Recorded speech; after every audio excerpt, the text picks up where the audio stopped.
Hey everyone, I got the picture picked out. I got my area all cleaned up.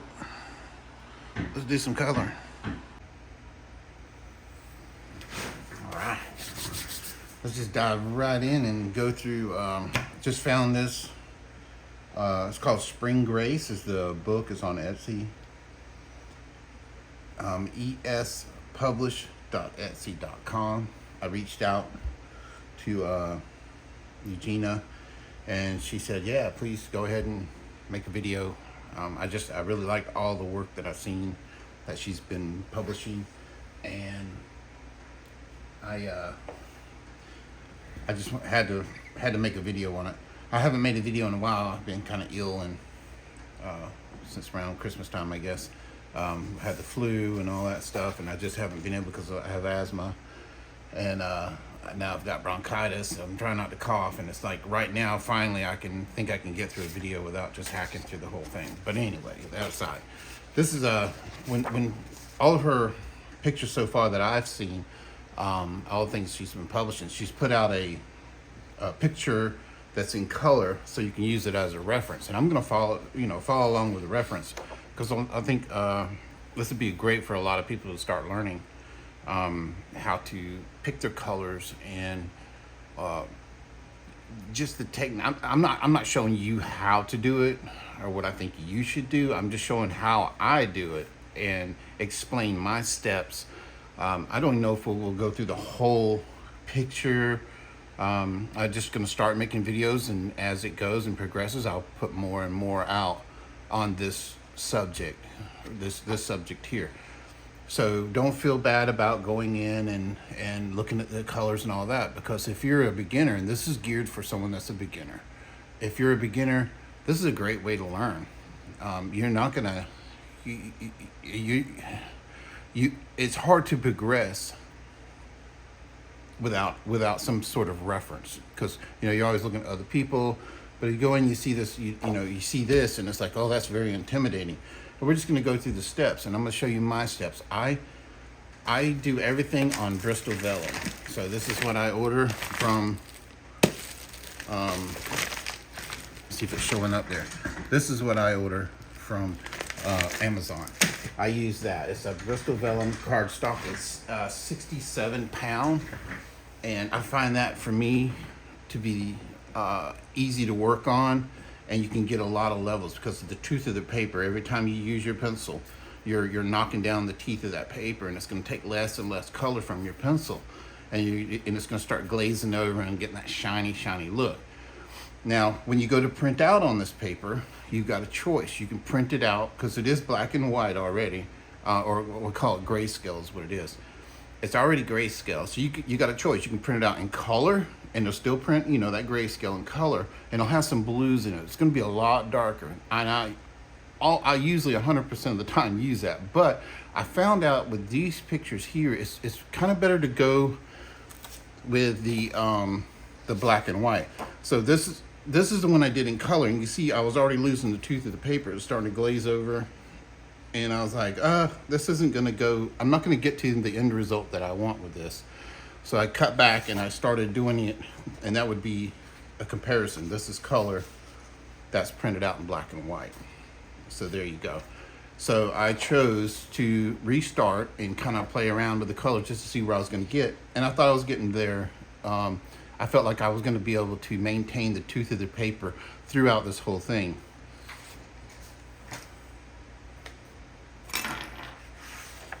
One of the things I like to do too, and I encourage, is to go on to colorwithclaire.com, and she puts out this color pencil chart. And what she's done is she's arranged these into families. And that's such a good way for someone that's just getting into color pencil to really pick these families and push. You can like you can push these colors from this light all the way through this.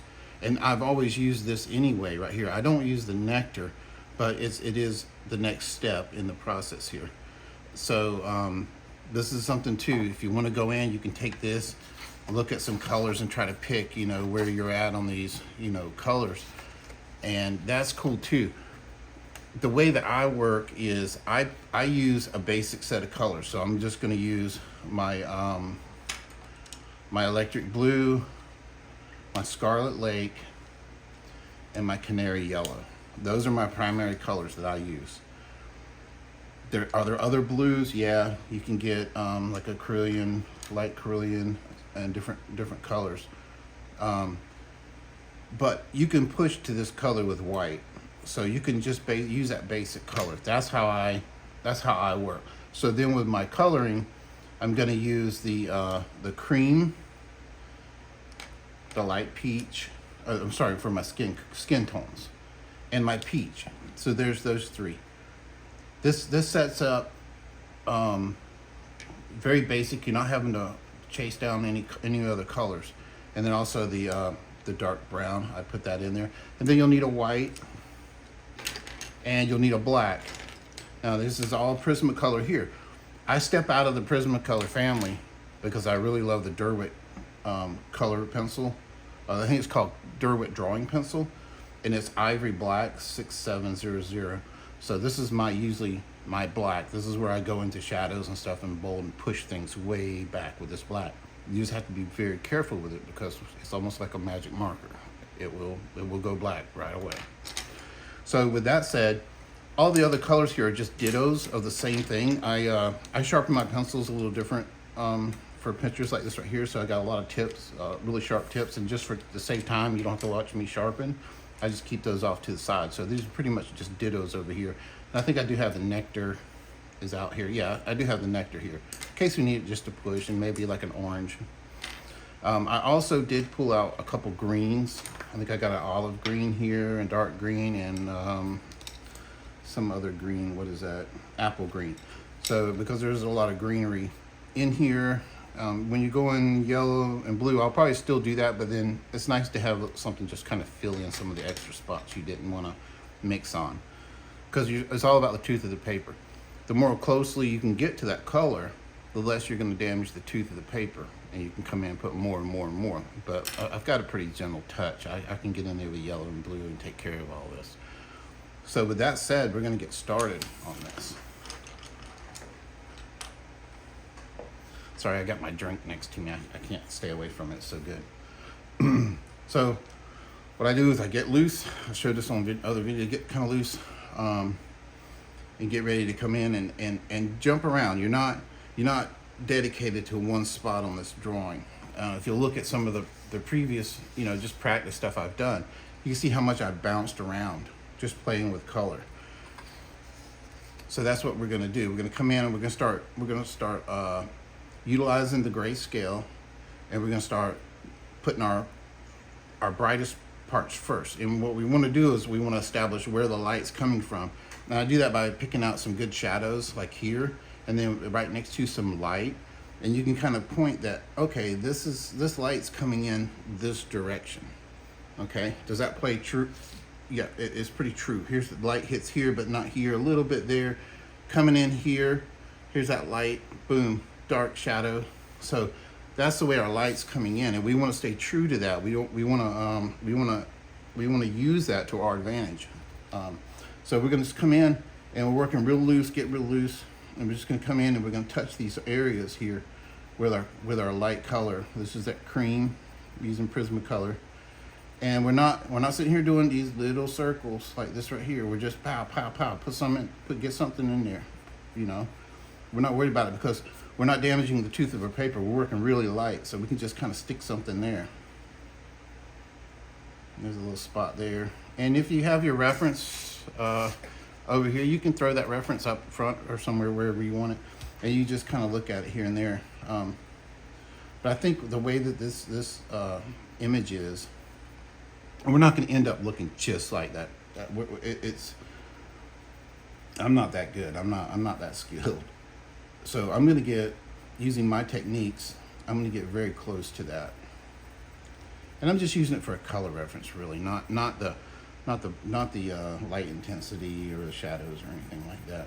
Just kind of seeing where her really peachy, her little peachy spots are, like right here and there, and that's nice to have those references here and there. So we'll get to those.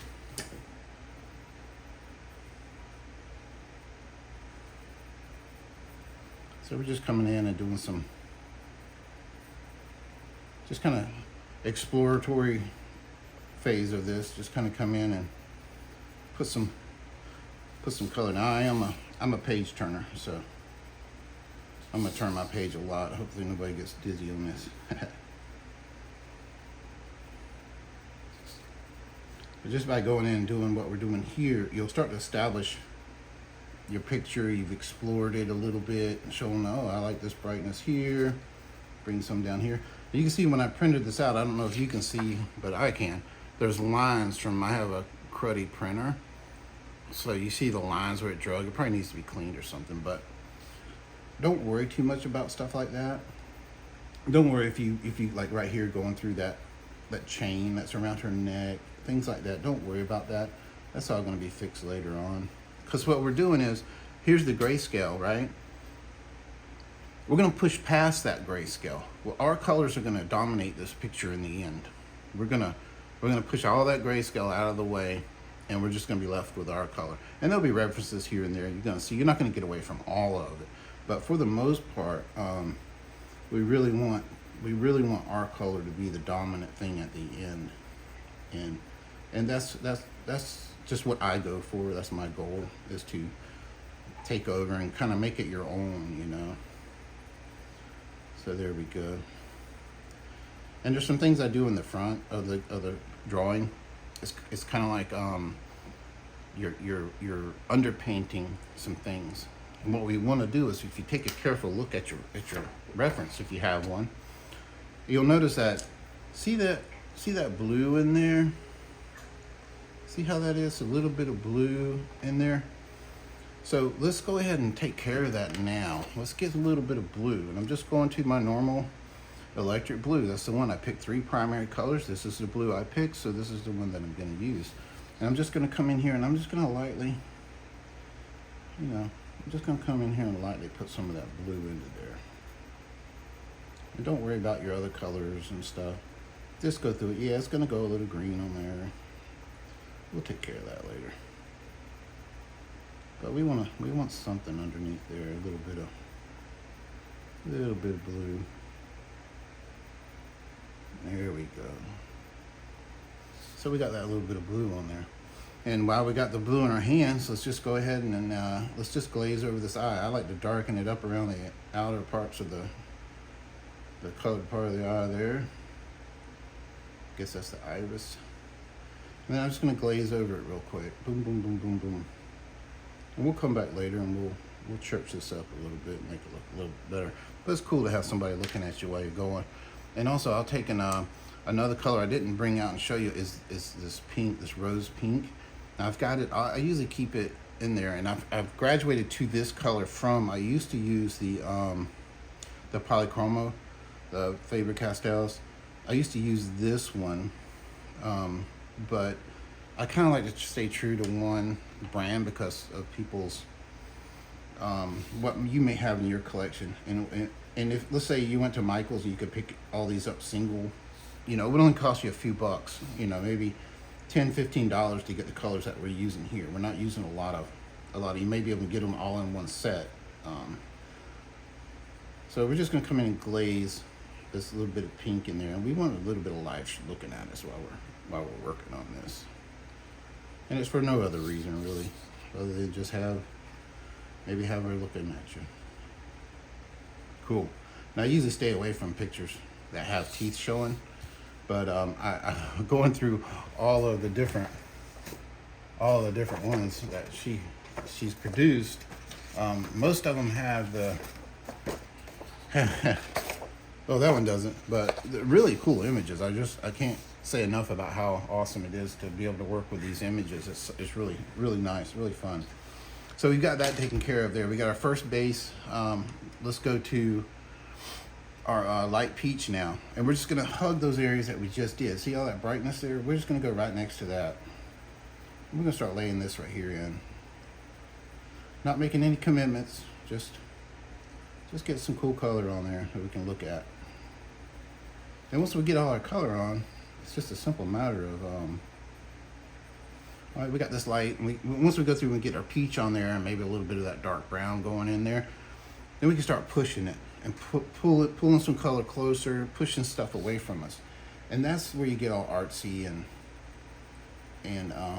but don't be intimidated. It's not that hard, and we're just making little circles here. And we're not trying to make any definite like hardcore lines into the work, because then you'll have to deal with that line. We're just really lightly just laying our pencil on there, pulling some color through. Don't worry about that blue, just go right through it. We put it there for a reason, just so we have that little cool area.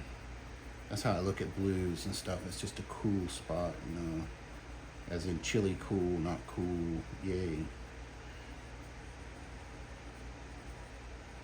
There we go. And I'm just going to turn my page and work some of this into those right alongside of that cream that we put in. So we're making definitions right now. We're not committing into this yet, but we want something to base off of. We want a base color setup. This is your simple basic colors. Yeah, I'm making a few little lines, but I'm not scared. I'm sorry. There we go. We get some color in there. It just looks so, I guess it's called desaturated, where there's really not a lot of color. But we're going to saturate it later. We're going to get some color in here. We're just taking those basic steps. The cool thing about these basic steps, and I think I've said this, if you watch my other videos, I try to pretend like no one's ever seen my work before when I'm on here. And if you go and you look at the most advanced colorists out there, and I guess that's what they call people that color in these adult coloring books, the most advanced ones cannot escape what we're doing right now. This is basic. This is the basics. We're putting down we're going to start layering this, and we're going to start blending colors and all that. But before I do that, I like to get everything defined. Where am I going to be? And it takes the pressure off of me later. You can at some point you can just take your reference and throw it away. Now you're just, because in the end, what you're going to be working toward is getting to your values. I don't care how much work you put into this. If you fail in making the values look realistic or good, then the whole thing falls apart. If you can't get to that, if you can't get the basics down and then get your values down, that's one of the most important things, is understanding values. And that's where you want to spend your time practicing, getting the values correct. So important.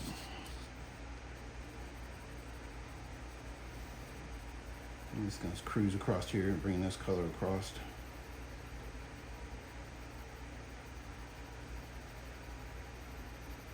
And just bouncing around.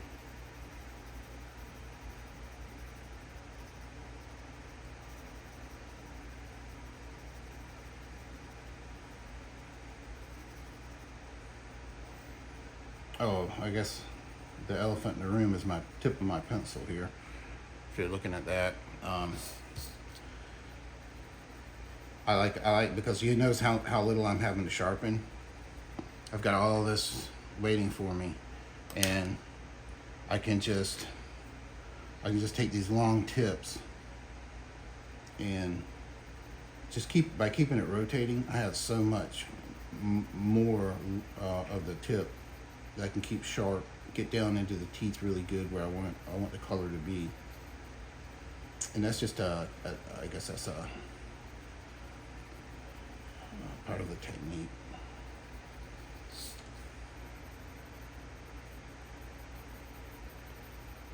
Pull this up a little bit.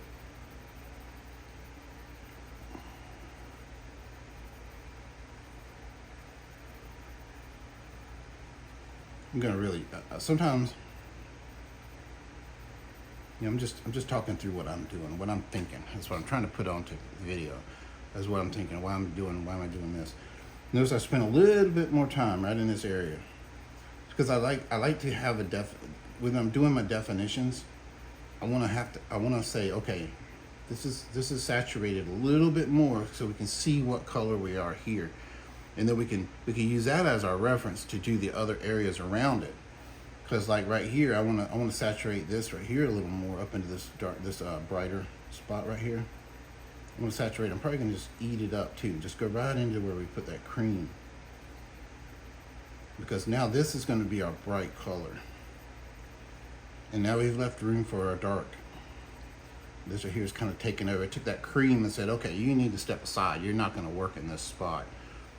We don't want cream here because you're just too bright, and our values say that this is now the bright color. I don't know if any of this makes sense, but I'm trying to help you.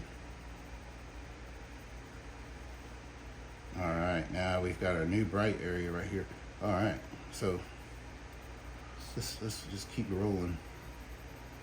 And this isn't a process that's quick. You're layering. I mean, the way I see it, you chose to do pencils, so let's try to utilize the pencil in the way that makes it look right, makes it look good.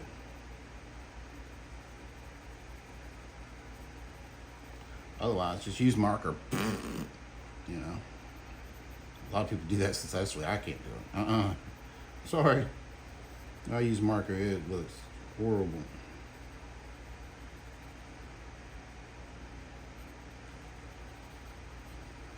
There we go. I'm shaking the table. I'm sorry, but got it, because I use my arm right here. That fatty stuff, I use it like this right here while I'm working. So I'm just doing circles with this hand, and this arm's pushing, doing the movement. Just try to keep me going, so I don't sit in one spot too long. It really helps you layer smoothly by using that forearm on the table and pushing. But you know, if you got somebody like my wife will be, you know, at the other side of the table doing some coloring or something, it just drives her up the wall. Go shake the table. Sorry.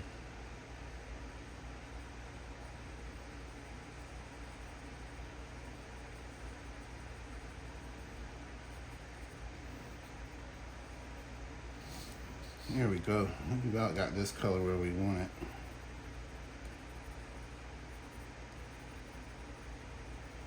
I'm not trying to do too much saturation, just this one little spot right here.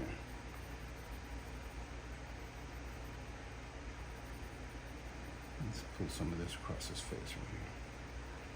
Keep that pencil turning. If you watch my my letters that are on there, you'll see it just rotate out of frame and come back around, or I'll switch back and forth like this.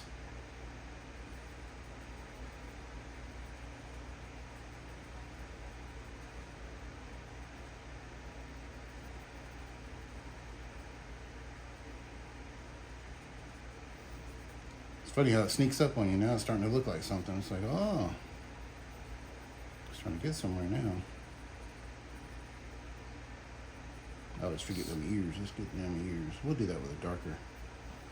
Yeah, we put our peach in there.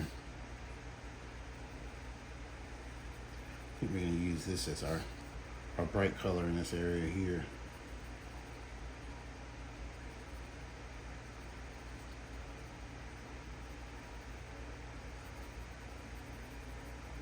Kind of pull it on up here.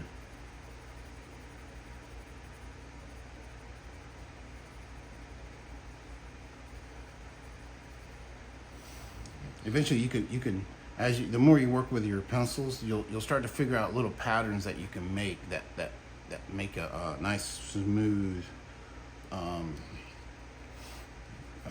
surface.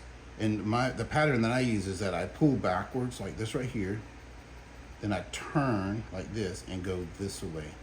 So you'll see me do this and that, pull it out, push back at another angle, and you'll kind of get this color all around that tooth of the paper. Think of the tooth of the paper like a cone sticking up, a round cone. Yeah, you can brush by this side and put some color, but it's not until you brush by this side, and this side of the cone that you're actually putting that color down. And if you can do that in a smooth manner, then you're really starting to lay down some really smooth color. See here, I'm trying to hit every angle of the tooth of the paper. Just by doing it like that right there, getting this color in there. You'll get to where you're really fast at it, just like different areas. And don't worry about any lines and stuff you see, because you haven't burnished that in. So there's always room to come back and add a little more, kind of smooth out that area. Because you're basically pushing that grayscale back a little bit, get it out of your way so you can have your color in there. And just keep working and working and working these areas. All right. So I'm gonna step back into doing more definition instead of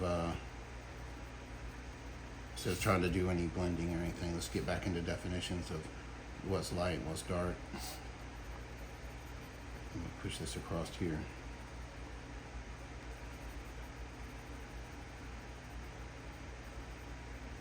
All right, so that's pretty much our light peach right there. Oop, we forgot this whole worm down here.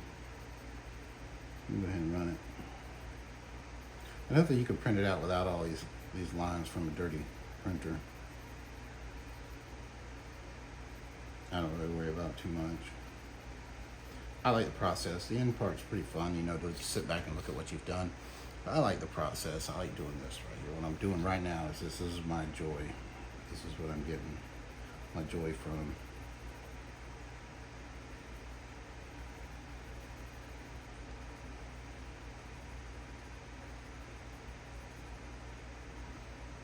All right.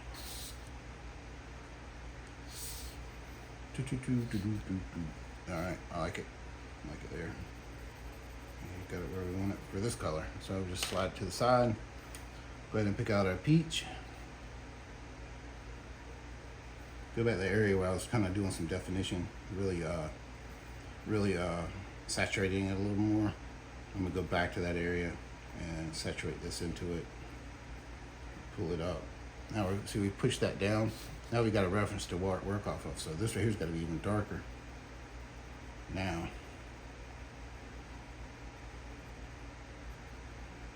Working these darker areas here.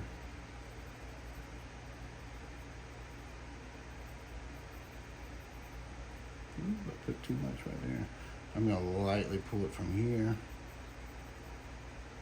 down to there. There we go.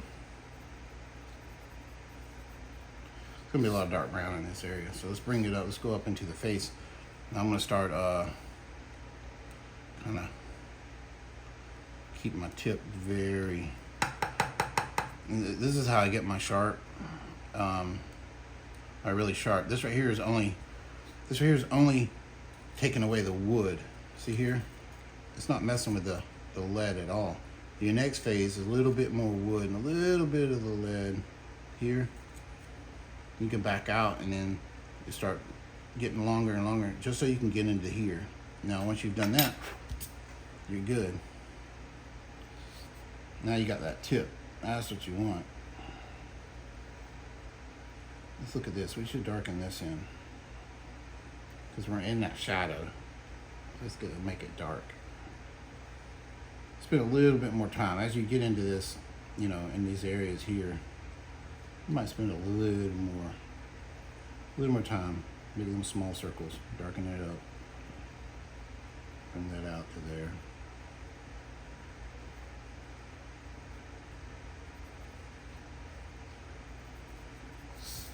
Go across this top of this right here and start bringing this in. And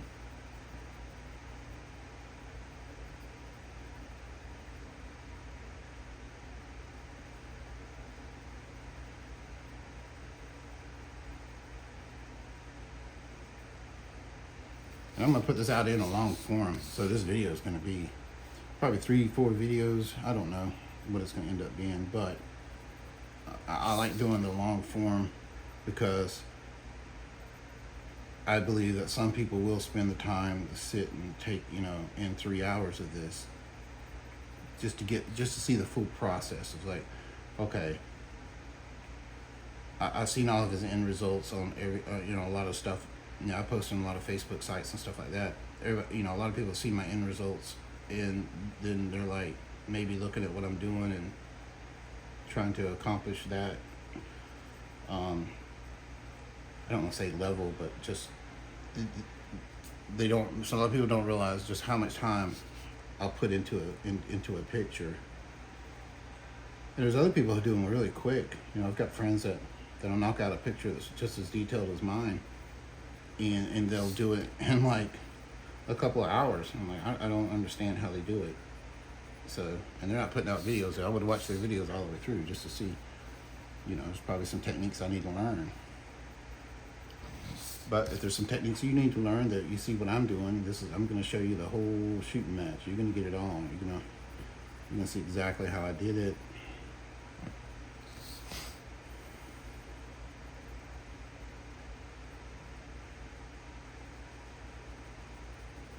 I think my average, you know, my analytics is like 6 minutes per video.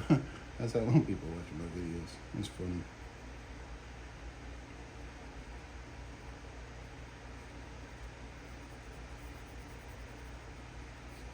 All right, so we got some a little bit darker. Let's go down here and pull this up. Pull up out of this darkness here into that. Remember, we spent some time right there. So we're going to get up into that area. Bring this up in there.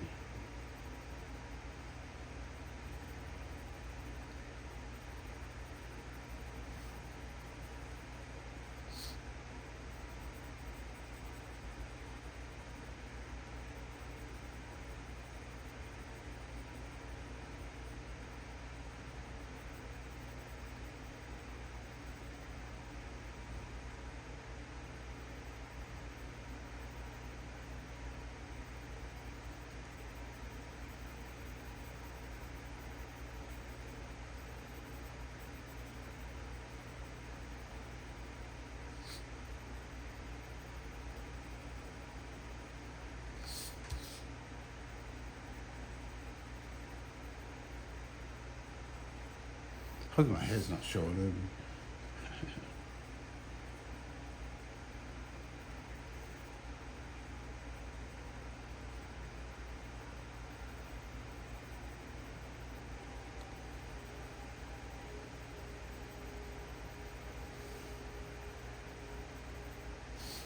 We are still in that exploratory phase. We have not started committing these colors yet.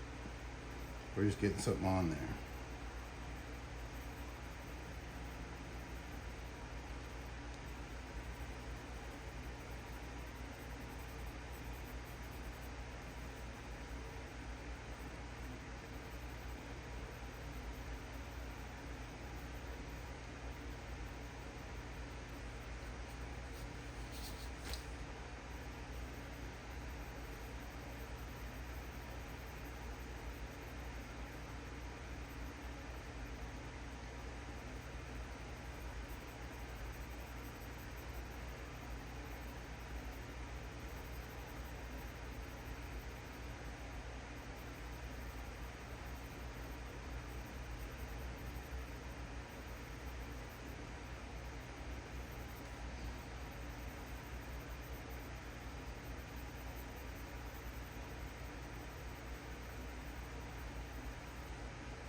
We're pretty close to where we want to be. We've got some definitions. Got a little kitty cat mustache going on right there, it looks like.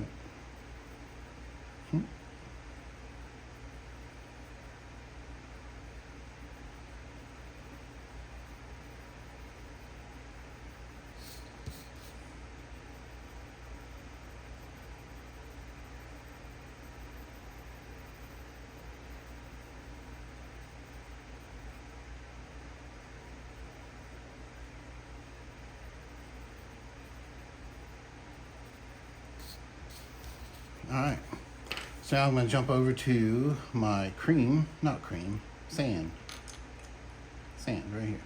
So I'm going to jump over to my sand, and I'm just going to kind of show off some, or trying to highlight some of these. You know, we're still working with our definition, so we're just going to push this through.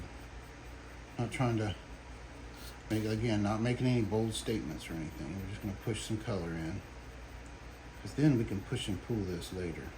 And that's what we want to be able to do. That's the step we're getting at. That's the funnest stage. You know, we're just setting up right now. This first part of this video is just, hey, let's get some color on here, see where we're at, and then we'll start pushing and pulling it. And we're not worried about techniques as far as blending and all that stuff. We're not layering. Well, this is kind of like the first step in layering, but we're not trying to accomplish any of that layering and stuff right now. We're just getting some color in there so we can look at this picture.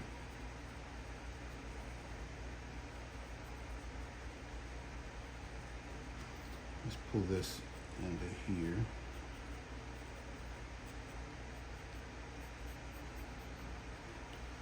See, by really highlighting this area, we're defining it. And that leaves us room back there for more definition, more, I don't know what to call it. We can just go in and look at it better, you know. And that's our staging area to push it and pull it to another color. Start working with our values.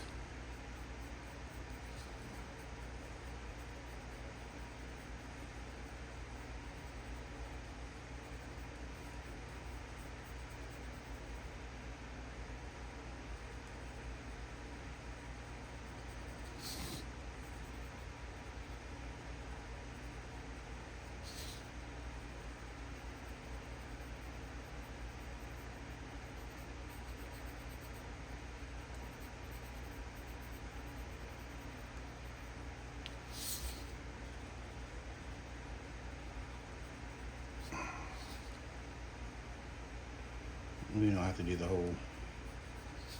whole batch of hair here. We just want some definition. We know where we're at.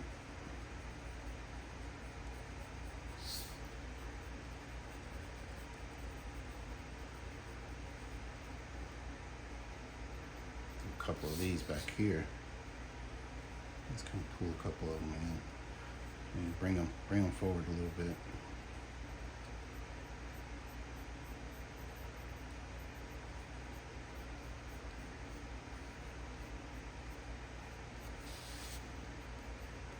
Yeah, something like that right there. It's like one of those old-timey photos that were very desaturated. The colors weren't showing through very good. That's what it's kind of looking like, you know. And that's cool. We're gonna, every little step we take, we're gonna be pushing it more and more, taking over more and more of that grayscale. So there's that. Let's do some definitions of what her dress is, and we're just gonna look at, you know, okay. We're going to take it down to its most basic, and that's going to be pink for most of this right here. So let's go ahead and we'll go ahead and run some pink through here, right? Not making any commitments. We just want to know that this right here is pink. And you're going to spend, this is going to take a lot of time here. I should probably just skip this part and show you the end result. It'll kind of look like this. You know, that's kind of what you're going to end up with. And that gives you your base, and you can push into these bright, brilliant colors from this.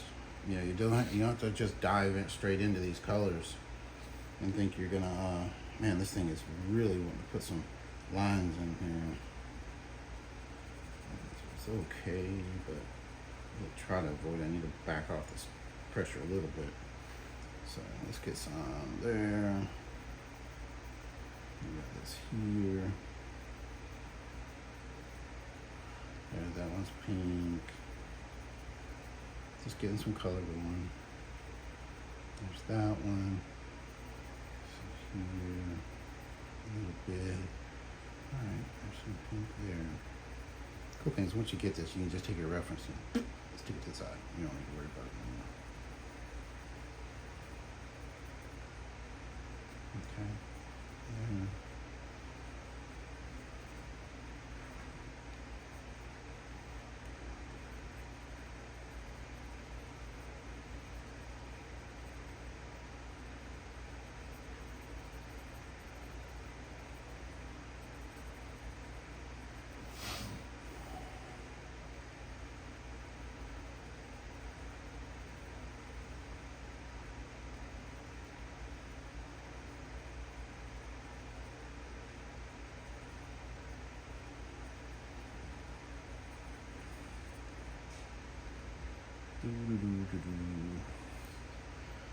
There.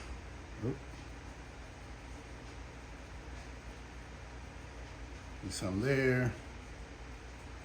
Work this area here a little bit. There's one there. You can see I haven't made any real commitments here. Just getting the definition of where is this and where is that gonna be. And I can push and pull from there. And got a little spot right here, a little bit of pink there. Okay, cool. Now in the browns, where we have browns, I'm not gonna worry about breaking out a brown. I don't wanna play around on this at all with a brown. We will later maybe, but for right now, these areas that are brown, like here and here, I'm just gonna go in with this cream. And it'll kind of, when it hits that darker area, you take cream and darken it up, you're gonna get a brown out of it anyway. So we're just gonna put this in here for, say that, oh, that's brown. Yeah, that's gonna be brown.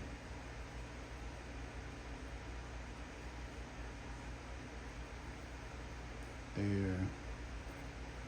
There. There. Get rid of this.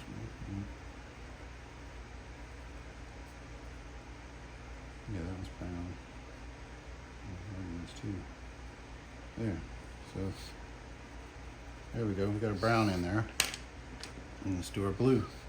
So it's just going lightly. We're gonna stay mainly in these darker areas here. I'm gonna make some definition again. And if you want to, don't scare away from. Okay, we can. Let's say we just come here and glaze over this a little bit. That's fine. Because that's just a base. That's just something we're gonna. That's our springing board. We're gonna use that later. Because then we can come over this with some white. We're leaving the tooth of the paper there. No sense in getting scared. Just run that color right through there. Get it on there. This blue here. Just make lines if you have to. Boop, boop, boop, boop, boop. And here's some blue over here. Little dots. Yeah. And blue up in here. Over there. We missed a little red up here, didn't we? That's okay.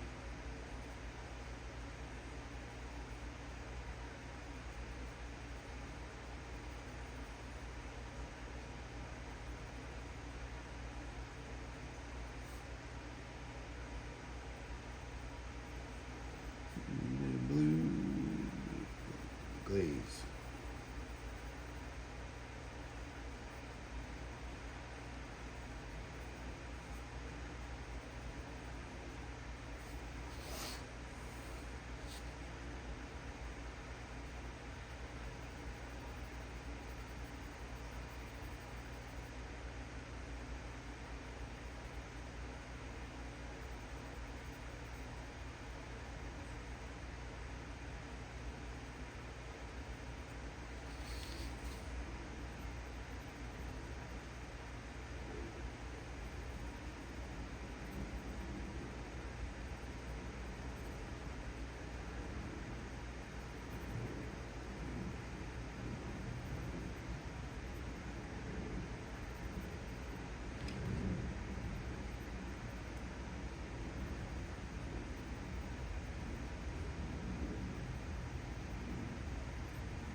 All right. got those definitions. You can actually take our pink and then come in and run this through some of these. Just like I said, you know, just don't worry about it. You're just glazing in some colors so you know what's what.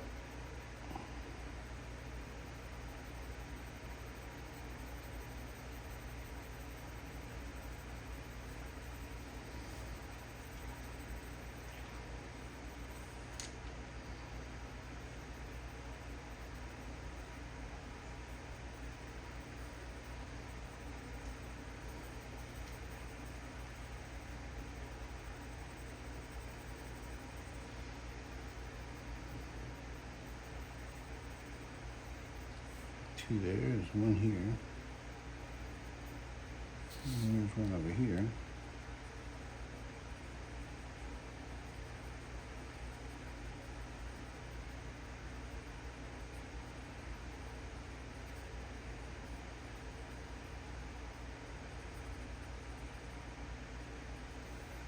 Okay, then we got some blue up here now. It is a very, very light blue, but that's okay. Just keep the blue that you're using, you're fine. You just glaze it in there real lightly. You can push and pull this later. Get right to where you want to be. I gotta stop this video here in just a second. That one's not even, that one blue? Yeah, it is. Okay. It is blue. A little bit of blue on this guy. There. Now let's take our light green that we have here. This apple green is what I'm going to use. And I'm just going to take this and glaze some of these leaves. This is where you're going to, with all this stuff that's going on in this picture, you're going to spend all your time on green. Green is going to be your color. That's why I chose not to do the red and blue, because it's just going to put me in there for too long. Hours and hours and hours of work, and I don't feel like doing that. So we're just going to throw some green in there. We don't have to really, just kind of get some cool color going.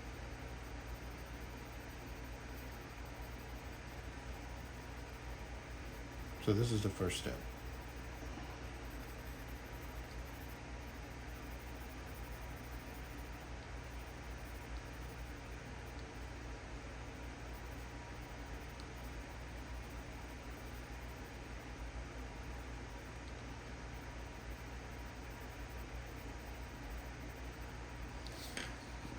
All right, we got something going on, right?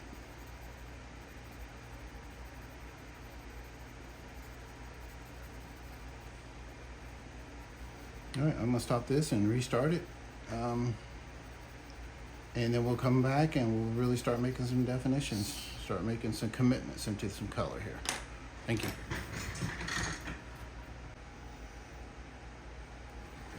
All right, I'm back. Let's see what we're doing here. Took me a little break. Looking at this image now, we've got through this. Now we're really gonna start making some definitions. And I think on the other video I said this right here was cream. I was using sand in this area. Sand's like my first brown. I call it brown a lot of times because when it hits these dark colors, it really goes to a really nice dark brown. But it's sand. So okay, but with that said, let's move on. All right. Now we're going to start making some more commitments here, and basically go back to where we were at the very beginning here, and start looking at really making some details. So I'm going to come into here and pull these bright areas up. I want this to be there and there. And so I'm going to be switching back and forth. Let me get them in rotation here. All right, so that one. That needs to be there. All right. So kind of use the electric one just for time's sake. It's not as good as doing it manually.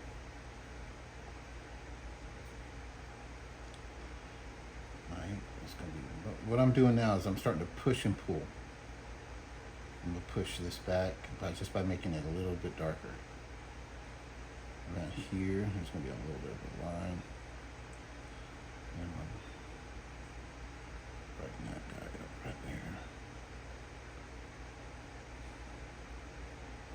I'm starting to add a little bit more pressure, and as you add pressure, you want to kind of make little smaller gestures with your tip. You don't want to be pushing hard and making, you know how I get all loose and everything. You probably don't want to mess with that too much right here. You're gonna be putting more pressure, make some smaller statements on the paper. So we're gonna start making some more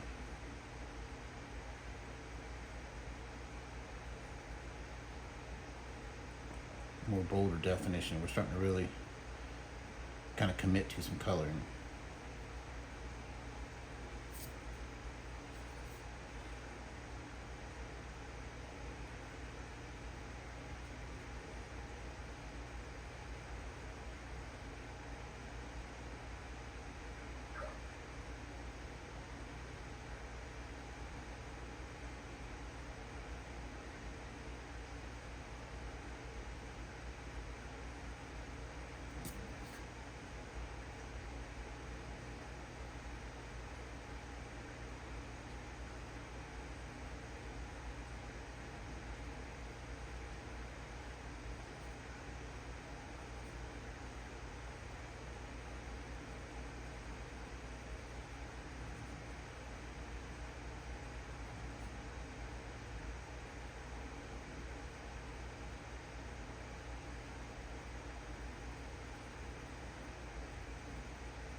I'm not gonna be able to do a lot of talking here. From here to here. Push this darker. Do it again.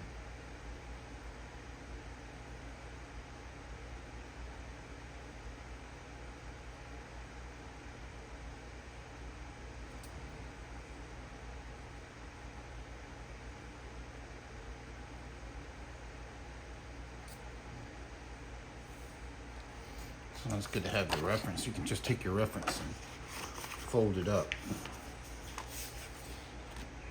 Put it close by, maybe stand it up like that. It's cool too. So just have that up there, and you can kind of go back and forth looking at your reference. And as we're putting this color in, this is like still kind of like a base underpainting stage. Let's go ahead and start committing to this area right here. And we're going to start making these commitments now. We're going to have this in there. We're going to take a look at it now. See this warm glow? See how warm that is? See that cool blue right there? And if you're on your phone, zoom into these areas where my pencil is. You can just take your finger and move it as I move, and it really gives you that look of the tip and what I'm doing. So I'm looking at this blue right here, and it's almost, you can kind of see it going into that, pushing into more of a lavender purpley color in some areas in there. So that means, okay, so they took the blue and they added red to it, which pushed it to that lavender. And if you want to go get a lavender color, you know, don't be scared, you know, because it's what's there. It's in that one area, right in that one spot right there. And but what it is actually in let's say in color, in pencil, what it is actually more of this kind of this color here, the peach, the darker peach, in with that blue in these areas, because I can hold the peach in there and see that it's got blue, mix it with this, and it'll make that purpley color. Or you can just, you know, stay true to the one little blue that you were using and get some that peach and maybe a little red. So we can go in there and start pulling this and making it more. So we can go, now if you want to use the lavender and go ahead and put that in there, that's cool too. But I just feel like sometimes you get a better, you know, just glaze some of this blue in there. And it's so light. It's just barely, just the weight of the pencil in there. If you need some lines, make them. I'm just going to kind of pull this right on through across here. So just barely making some statements here. Let's do it right on out to this point right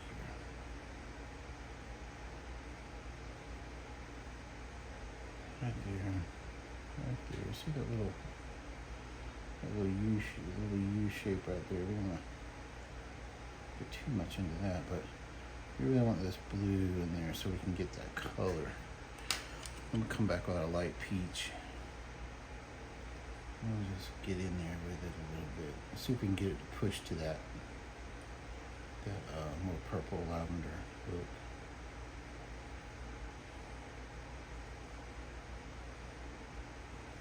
Let's just cruise right on in there. I'm gonna glaze it just a little bit more in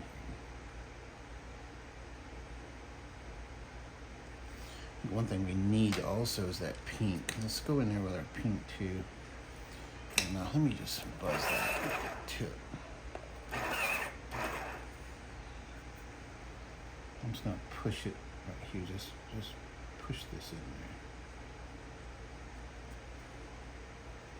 there. Right across, right in there. Alright, cat, go away. The kitty cat's trying to get up here with me. Let's put that. You know, that blue might just be that little bit of purple we got. Might just be some of this pink over that blue. Let's play with it a little bit. There we go.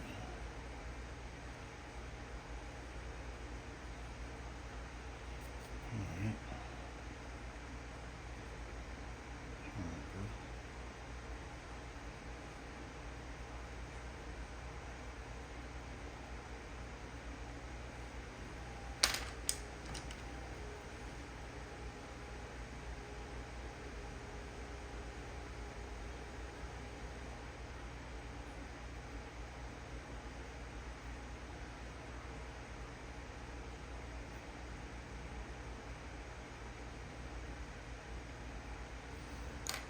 Go.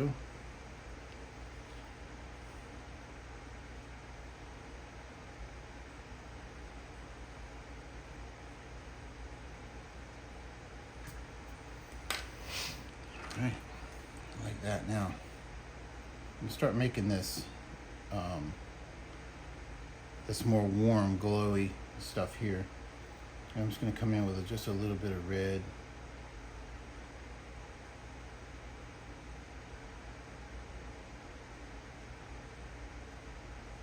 Get that in there.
Kind of soften it up.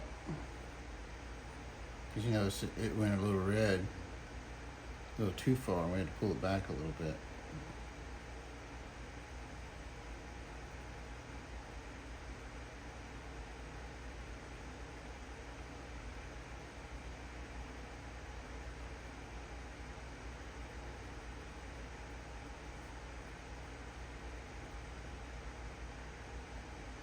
Got a little bit of purple in there.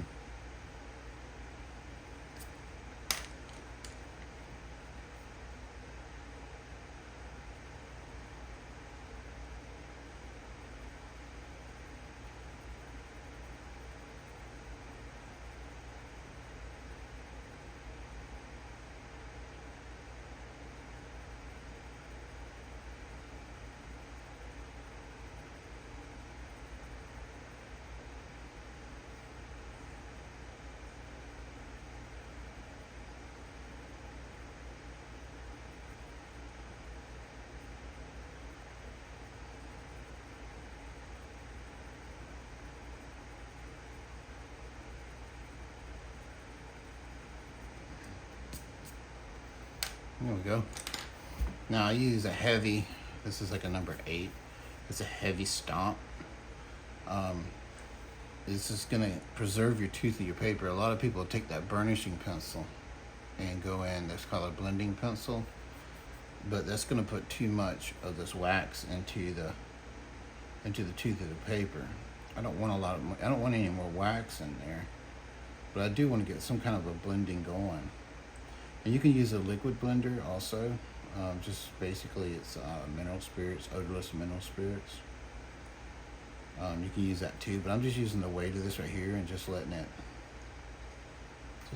kind of move some color around. Just kind of give everybody a little blend. Everybody's trying to stand on their own, you know, and be red, and I'm going to be blue, I want to be this.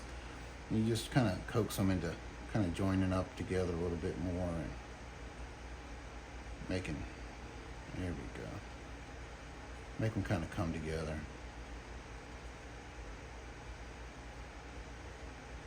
Because we're going to be introducing that dark brown into here.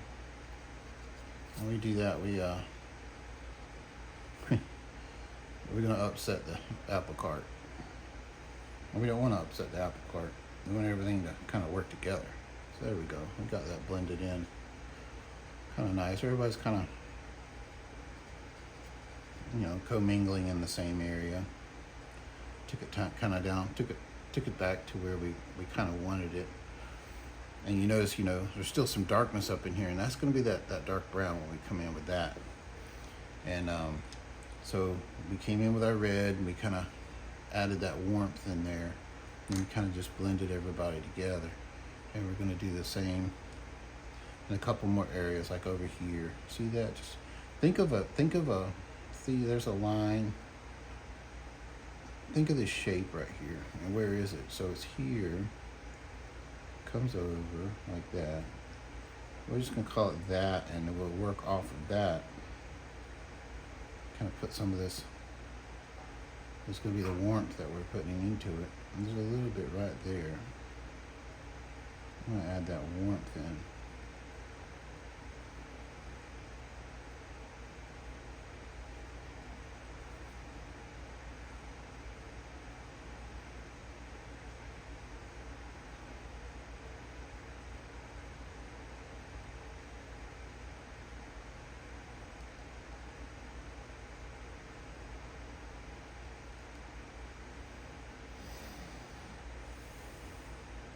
There, and there.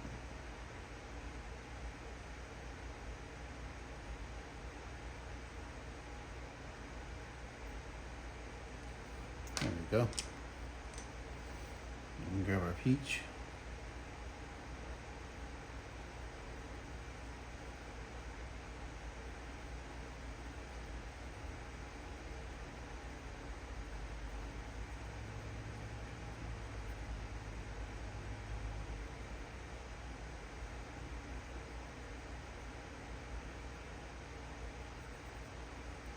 Need that bright cream. Need to make this brighter.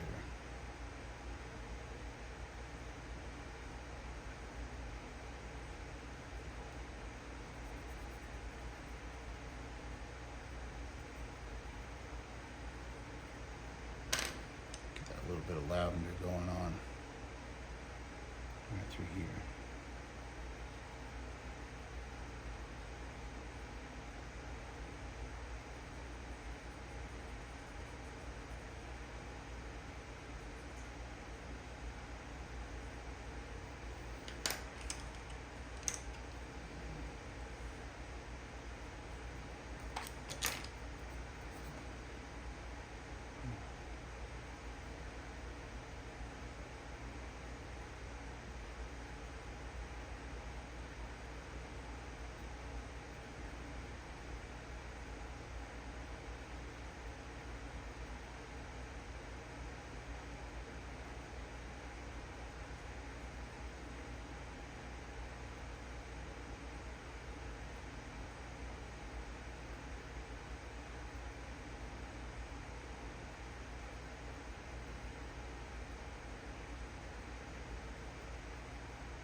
I don't want it going green. Here's my color. There it is.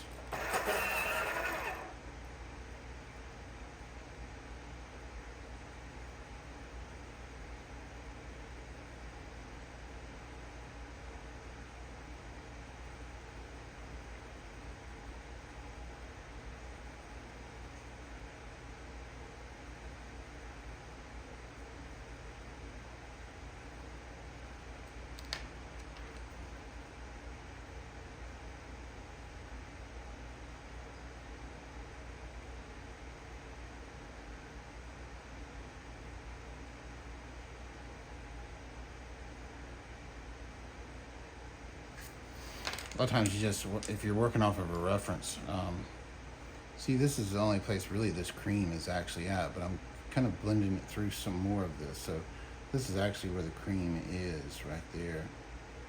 I'm putting other colors out there and still kind of using the cream to kind of blend everything together to where I want it. So we know the cream's only there, so that we'll step it up a color to this light peach and pull it across there.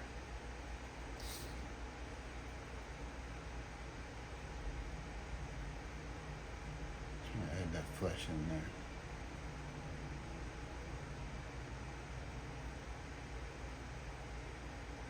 You're probably like, oh, I thought you were keeping this basic. Well, it's still basic.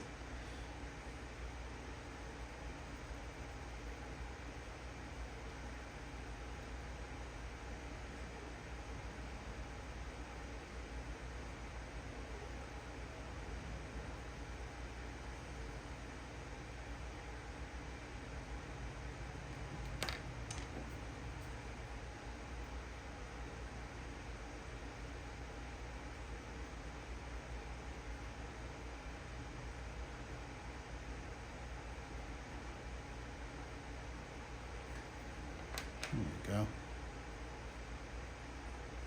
Remember, so we're looking, where's that cream actually at? Oh, it's just that little spot. Oh, this is all cream right now, so we don't want it to be, do we? No. The reference says no. So let's don't let this be cream.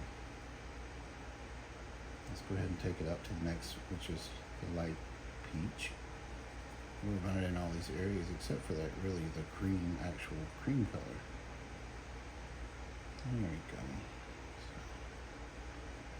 is that cream maybe there, but this is more that purpley color. So we'll probably run some peach, some pink through that blue there and get that. And so here we got this really defined area that's really, right here's the cream right here. That's why this looks so dark and that looks so bright, because you got these two right next to each other. It really makes it pop right there. So we want to achieve that. So let's bring this on through there. We're just gonna lightly bring this through there. add some of this to it.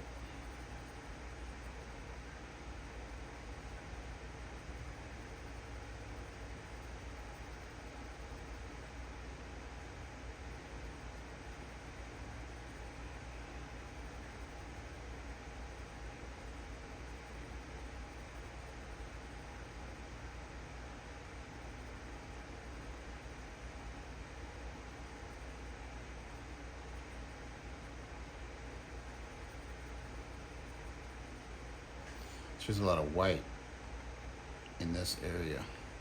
So when we take a look at it, let's look at our reference again.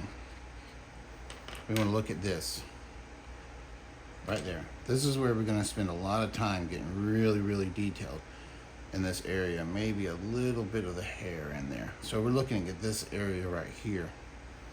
So this is where our main part of the picture is going to be, because we're going to break this up. Okay, there's some plants. That's off to the side, you know. So that's not, we're not going to really spend a lot of time there.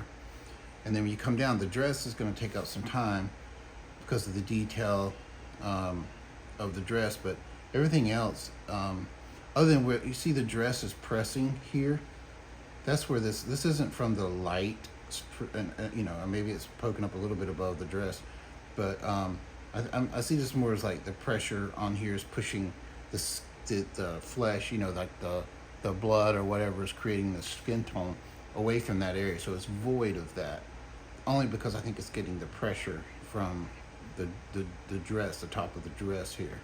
Kind of sometimes around creases and stuff like that, that's the same thing. It's, you got this creased up area that has some, it's where it's kind of getting pushed.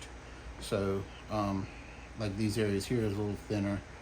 So sometimes it's not just light and atmosphere that's causing something to be lighter. Like in the neck right there, that's probably a lot to do with the light. That's got to do with the light. But all right, just pressing on.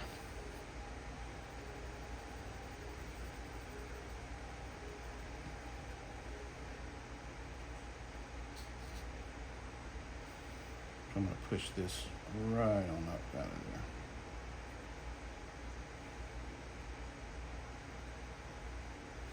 And we're not going to end up, you know, exact photocopy of our reference anyway.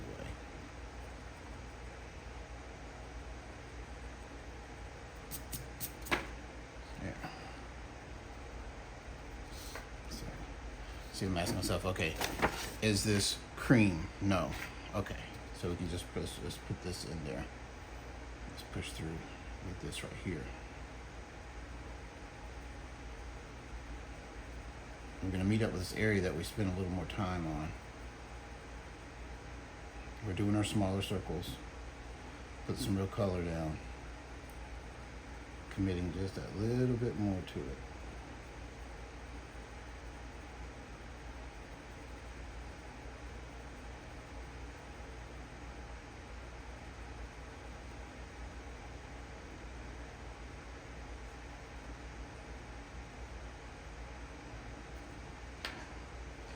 This right here to be darker.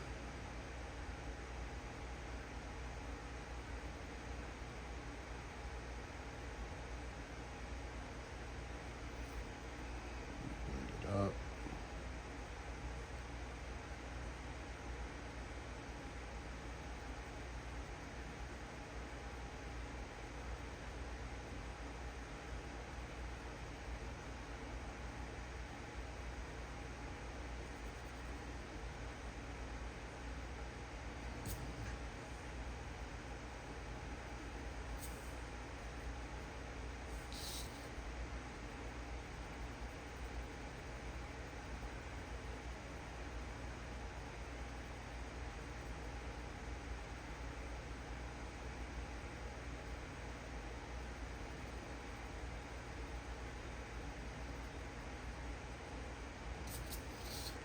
Go ahead and get our dark brown out. We're going to start pressing the shadow that's right here. Just going to take some small.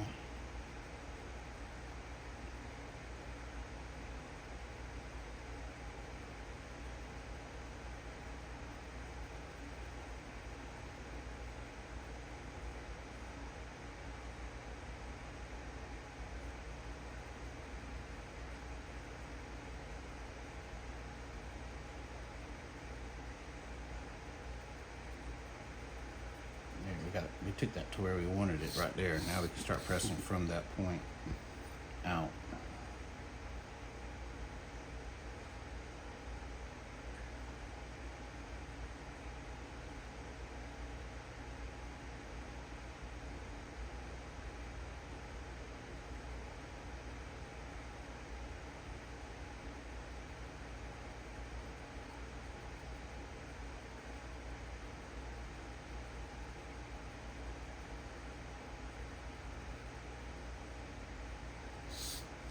Ooh, I'm putting some lines in there.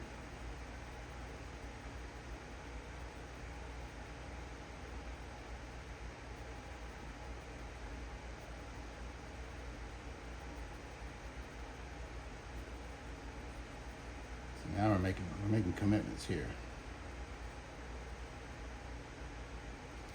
We want it darker.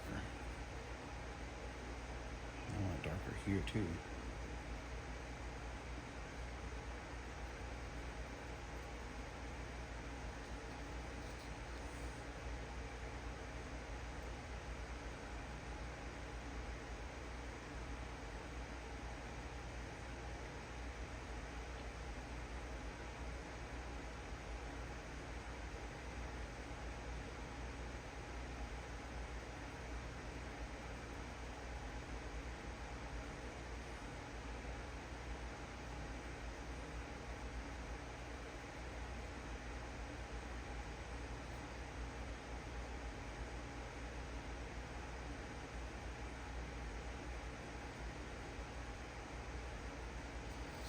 Mm-hmm.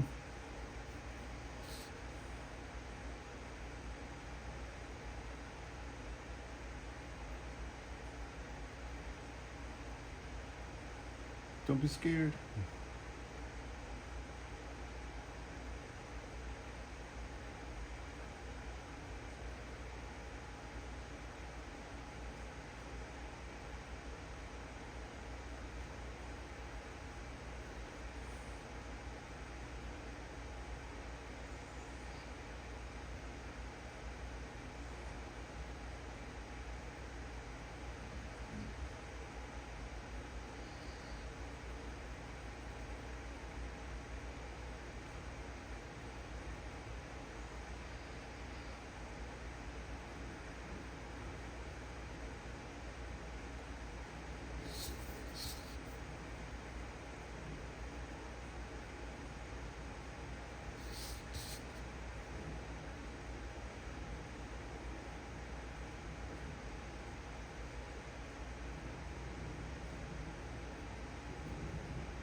See how I'm defining some lines? Like I'm defining here, here, here with bold lines.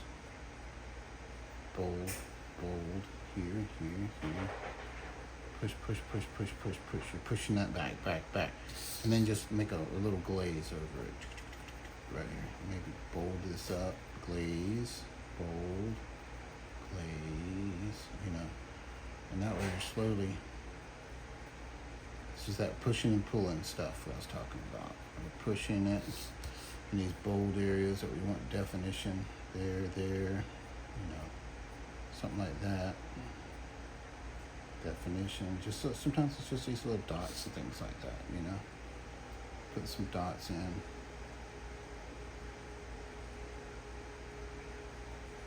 I think the secret is kind of realizing that, oh, in the end we don't end up with peach. We don't, it's not this peach, it's not this light peach, it's not this cream color. You know, we're just pushing to the color that we want using them. So it's not like our end game, you know, it's just there to get us to where we want to be. Now we're going to start pushing it that way. Really, I'm going to lighten this, I'm going to darken this up a little bit right here. Push, push, push.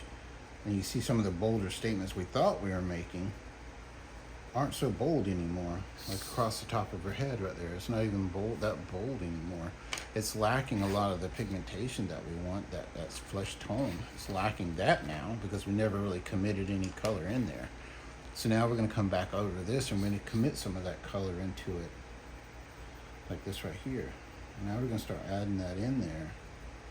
It's like, okay, yeah, we needed that brown, but we don't want to have a brown head. We wanted to have that fleshy, but we wanted it darkened.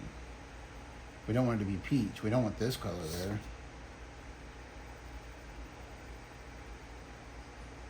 So that's the game we're playing, basically. I'm going to pull some of this down through here.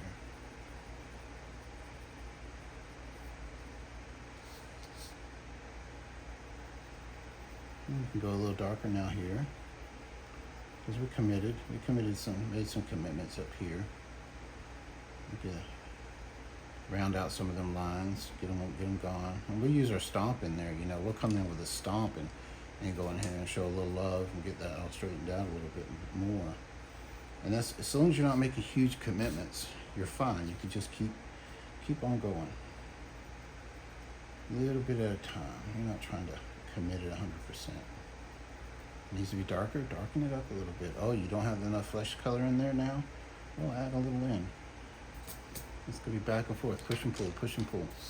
And we're gonna kind of make everybody work together now. We're not going to use the liquid, and we're not going to use the blender pencil here. We're just going to take this right here and almost just the weight of this right here. Just kind of moving around. We're just touching them teeth of the paper and getting everybody that's, maybe there's too much over here and there's some over here. We're just kind of all mending it. Get it all kind of work together and see where we're at actually, you know. That's what we want to do. It's not like graphite to where if I just run across this right here, I'm going to pull all this color in. So you can just kind of just let it do its job. There we go.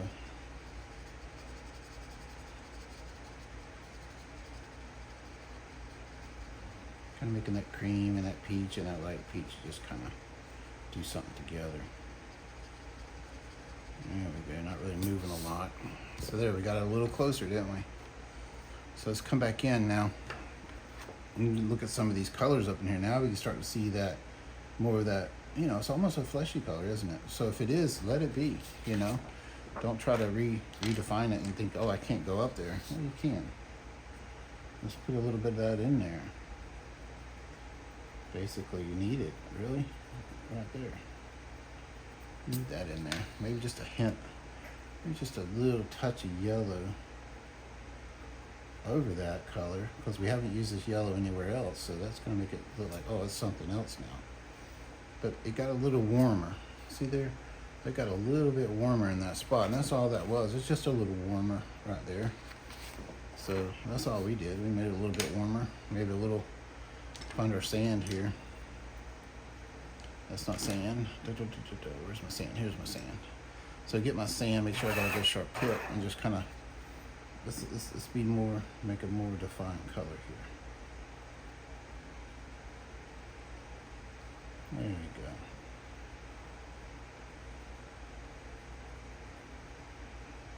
We warmed it up right there, didn't we? Yeah, good. So that's basically all this is, just kind of pushing and pulling and trying to get everybody working together. And if we went too far, we can come in here and kind of get everybody, put a little white on there. I want to get a little bit right here. Keep that pencil turning. I'm going to push a little bit of white right there. And a little bit right there. And those 2 points, and that point there. Maybe a little bit there. Where was that point? Right about there. Run that through right there. So I can take this right here and just kind of keep on putting some fleshy tones in there.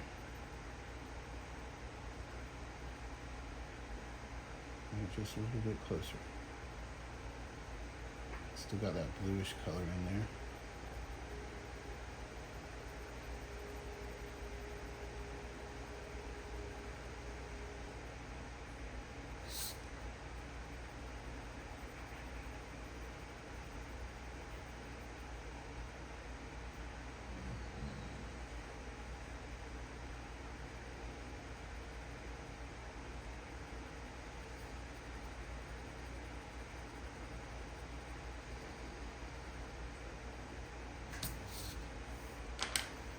Alright, let's commit to them eyes a little bit.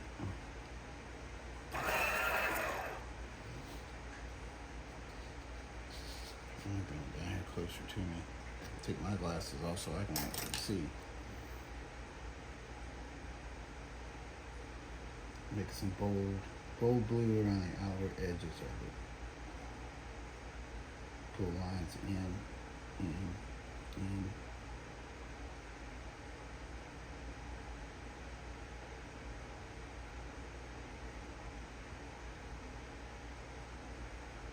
Glazes.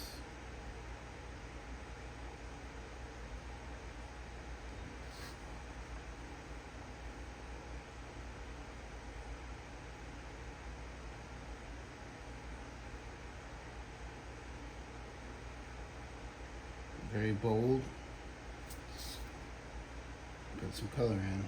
Just glaze over that little white area right there. We can come back if we need to. There we go. It goes one shade darker. A little bit darker blue.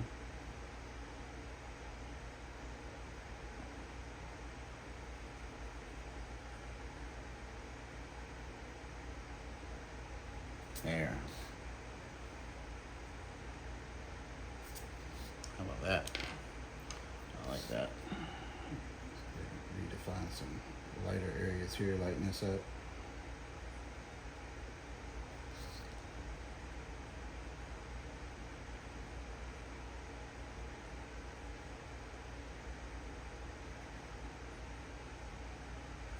Yeah, I'm good with that.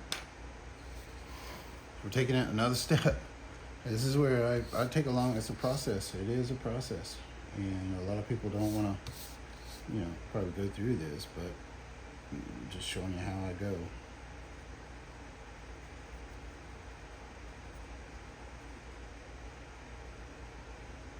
We start redefining some of these darker areas now.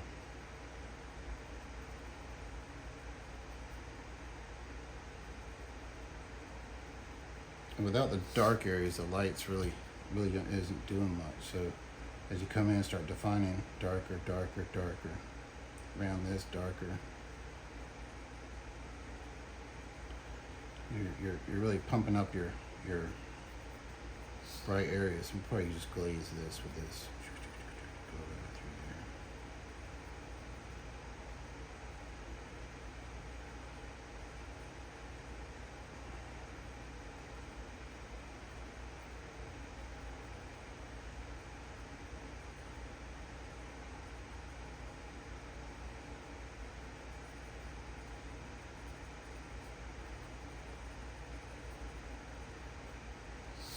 And everything we did up here is now needs to be pushed back a little more.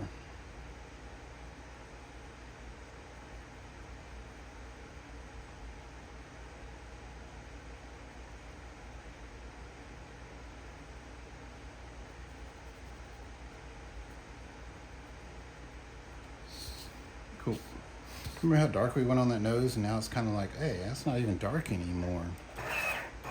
You know, what happened to all that bold statement we were making? Well, as we're moving along here, we're pushing and pulling. It got pushed away now. Now you got to come back in and redefine it a little more. But with each little step, you bring it a little bit more, a little bit more, a little bit more. We've kind of defined our eyes. We're really popping out now. We still need to, you know, we've got to go in here and got to warm this up a little bit. We lost some of this warmth in here. See how we lost that warmth? It all just kind of died and faded away. And we're going to go back and try to pull some of that back. And what we can do is we can be a little sneaky, just a little sneaky. And we're just going to glaze just a little bit of yellow in some areas here where we want to maintain a little bit of that warmth. And if you want to, this canary yellow is so bold. It is a very bold yellow. If you want to, I keep another yellow somewhere close by, and it's more of a it's like a paler, a little bit paler. It's got a little bit of white mixed into it. I don't remember the name of it. Lemon. It's that lemon yellow. So you can take, okay, you got canary yellow, and then you have that lemon. See that lemon? It's got a little bit more white, so you may, you know, it may help you be just a little bit braver in some of these areas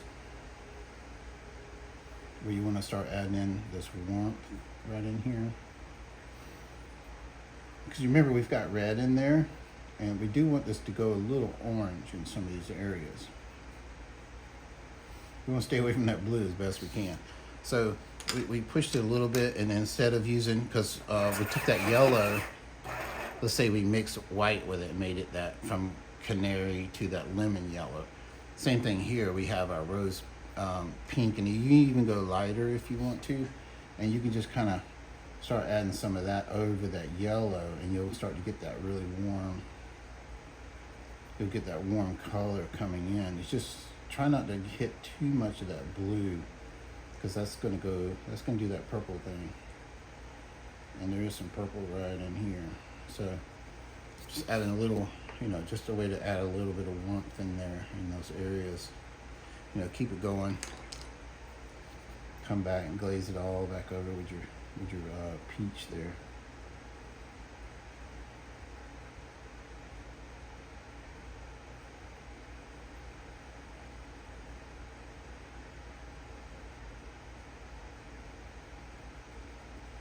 And go ahead now and glaze down this right here with this peach. Start rounding this face off, get around this edge here.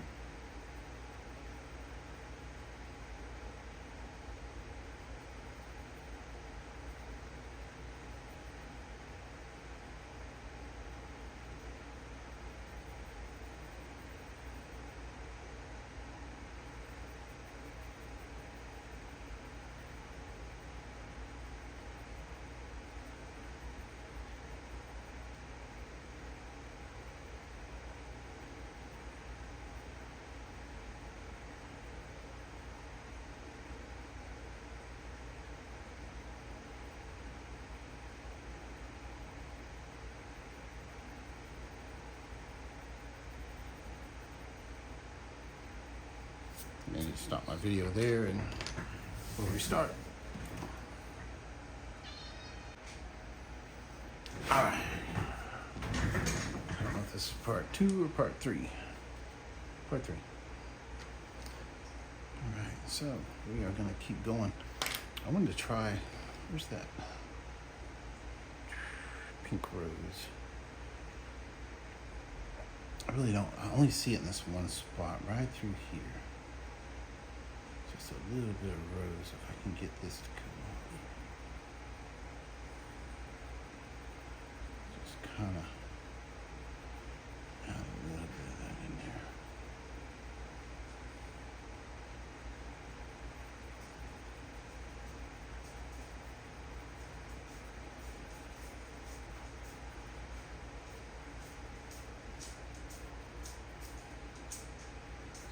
And then right through here.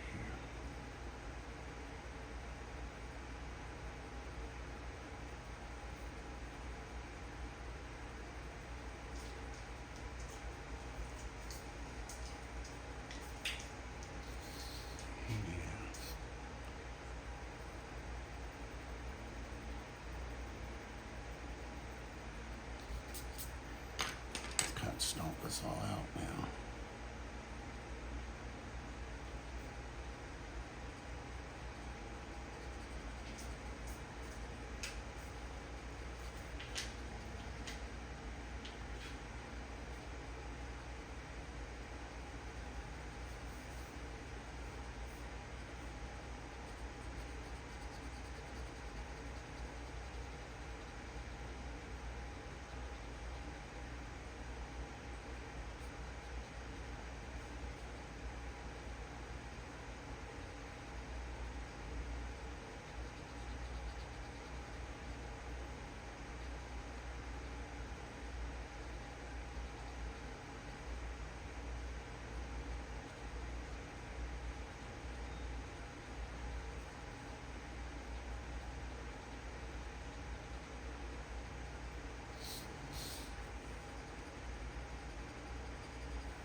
Ooh, I went too dark in there. Ooh, she got a mustache. Look, a kitty cat. That little kitty cat mustache going on. That's alright. We'll just fix that. I got this. I tried to add in this. I should have added more. A little bit more right up through here. I'm going to go ahead and just add that in there.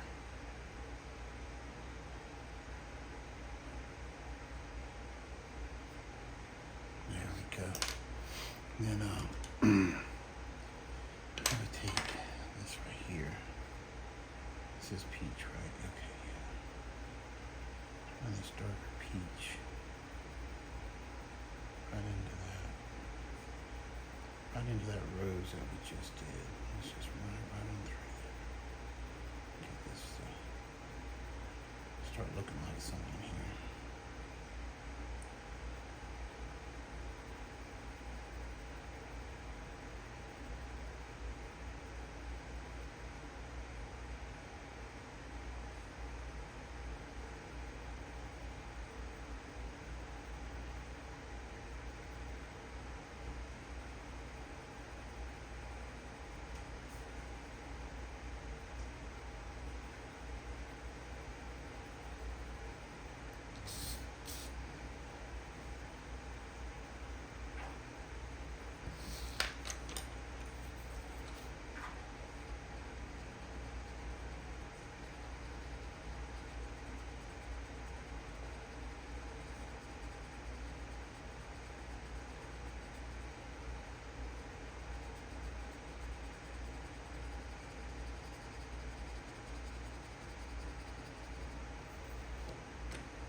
Run this cream there because it is way too dark right there.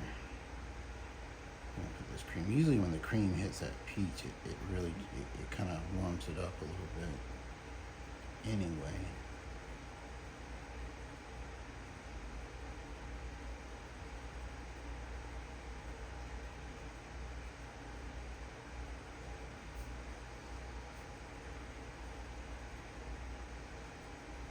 This is, see, we pushed it and it went too far. Now we're pulling back. Pull it back into where we want it, the color that we're trying to achieve. There we go, a little closer. Trying to be,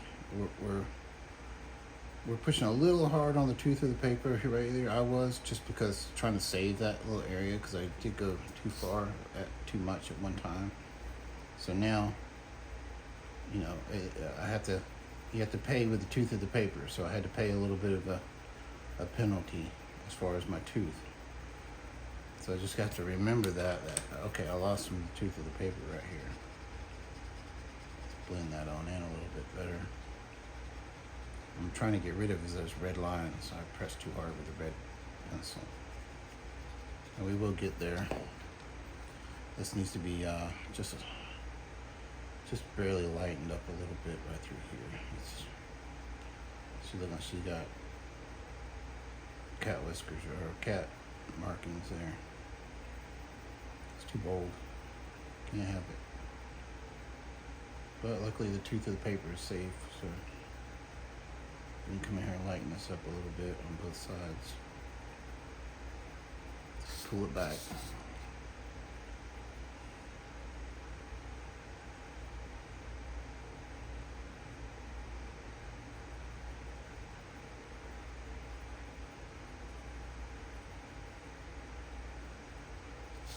Probably could do that with a gray.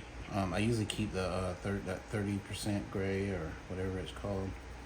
I usually keep that kind of handy. That's kind of my go-to gray, a cool gray. Usually you're working in the shadows.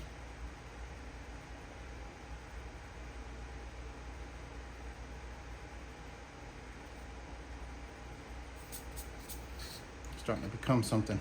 Slowly but surely. Putting it where we want it. Really don't want that color in there. Here we go. Let's get sharp. It's our light peach. Let's just glaze this all down with light peach right here.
Okay, we're getting somewhere.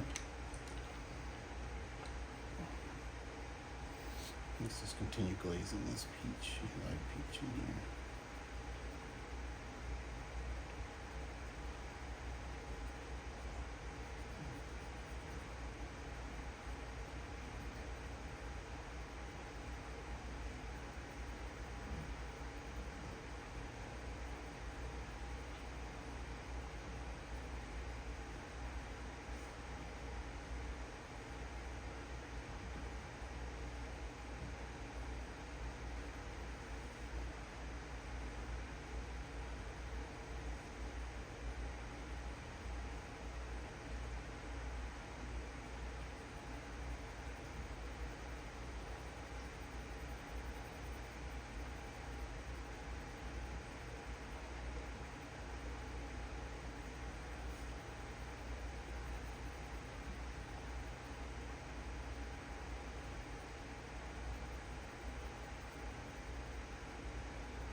Cool. It's just about where we want to be. I'm going to try to glaze this like peach through here. Really want it. I'm going to have to push it back right with white. That's okay. But I just There, I just needed that. I don't know. Just couldn't handle the way it was looking.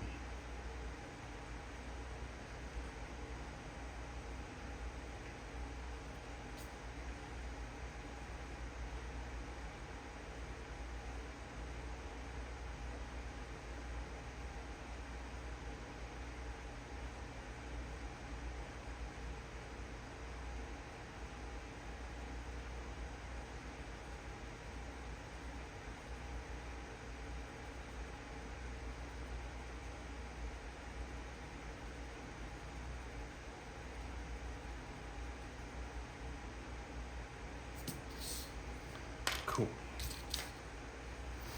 See, messing up, fix it. Mess up, fix it.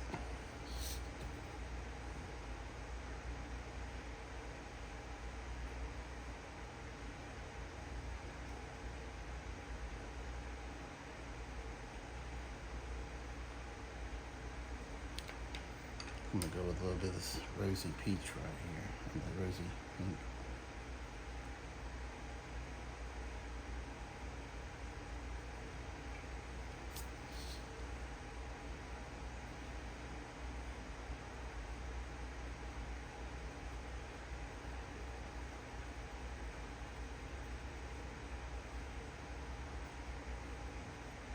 I'm gonna come out with white.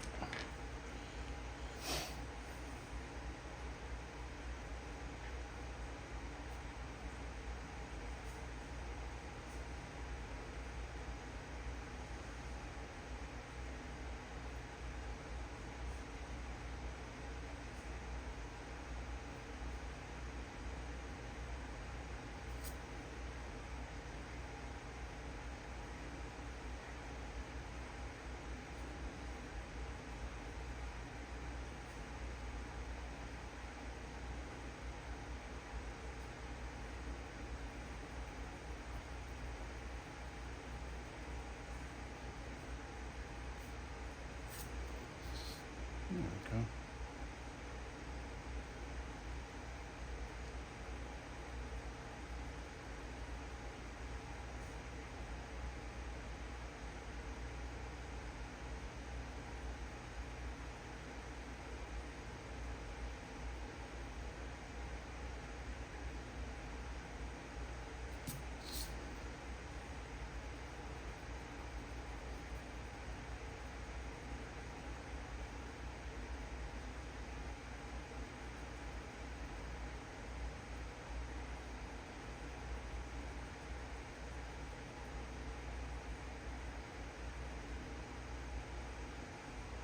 Coming down a few areas. All right, we're getting there. Cool. A lot of times this face area means nothing without everything else, you know, getting its color.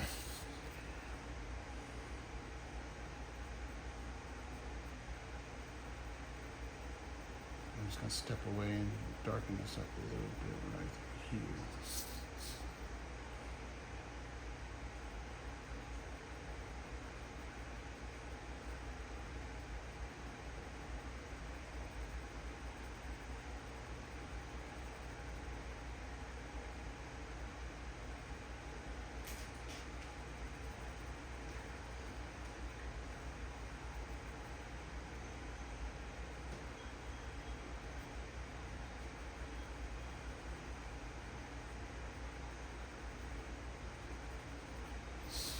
We're going to use this point around in here as our reference for everything else around it. So I want to go ahead and get it dark to where I want it to be. So I'm going to come in, add a little bit of brown.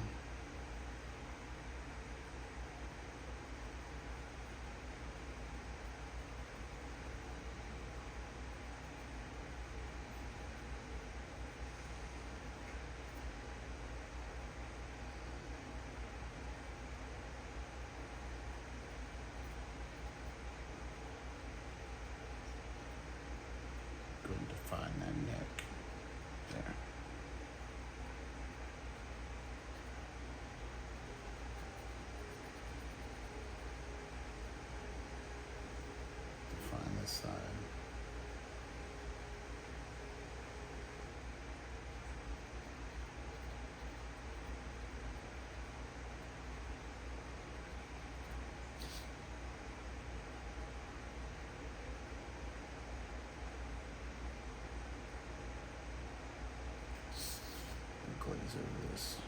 push it back.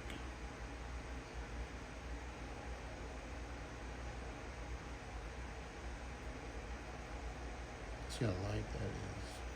Just barely touching it. Just enough to push it a little bit. This ear is like doing its own thing over here. We're just gonna glaze it out of existence.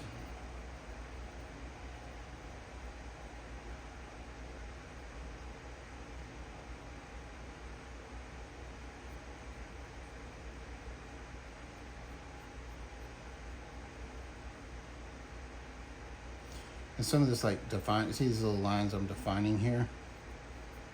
This is kind of like what I do at the end. I'm still trying to get that color in, you know? We're putting color in right now. We're not really defining the values or stuff like that. But as you move along, it's kind of good to get some of these areas defined just so you can keep moving and you can push away from it. So you gotta have it at this point to get this over here to where it needs to be.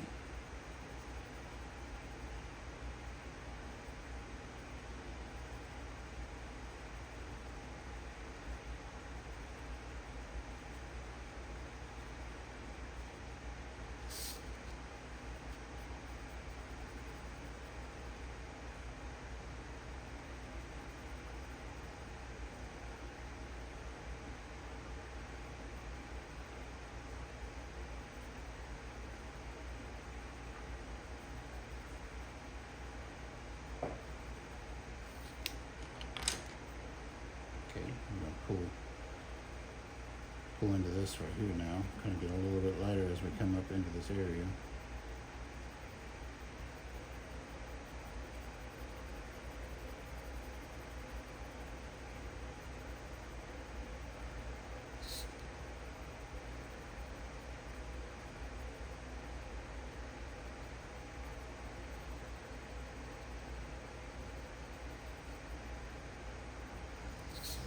I'm just gonna glaze all the way up, I think. Could use some blue in here, I think, in the side over here, either that or this gray. And if I mess with the gray here, I may have to do it everywhere, but I really wanna, because it's something else, I need something cool over here. So I'm just gonna put a little bit of that gray in there. I'm not gonna just be able to get away with it in that one spot, probably. I'll probably have to put it in a few other areas, like up here. Because that's your shadow, your cool shadow. It's kind of what needed to be done up here, probably, and right over in here. And a lot around the eyes here. Just to push away from that blue.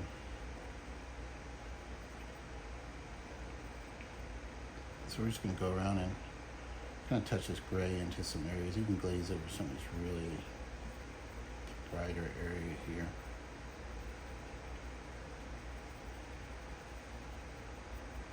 Kind of cool it off.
Yeah, I think that mattered. I think it needed it. Go back back in with our peach. Make sure my video is going here. Yep, okay. I've done burnt myself too many times doing all this work and then the video not be rolling.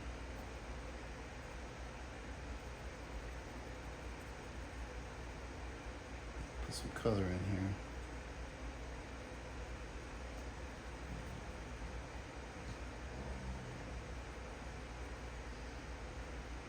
This chain's like totally disappeared. It's okay. One thing about jewelry, a lot of times the silvers and gold and stuff like that, they're basically just reflecting what's around them anyway.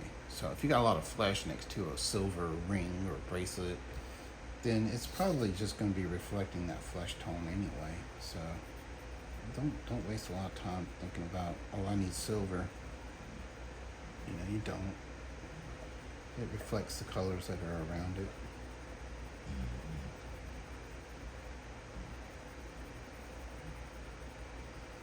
Alright, just kind of put this where it needs to be, I think. Right about in there. We can bring this line down.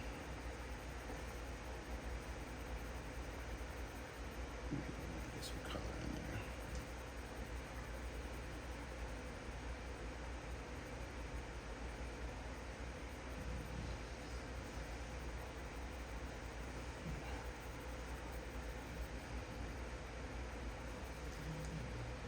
That's my dog making all that grunty noise. The cat's over there playing with it.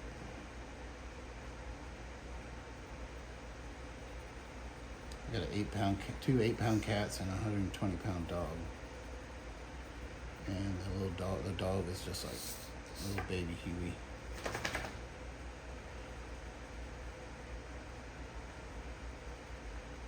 Trying to get a lot of color. I want this really colored up in here. I want to get a lot of color.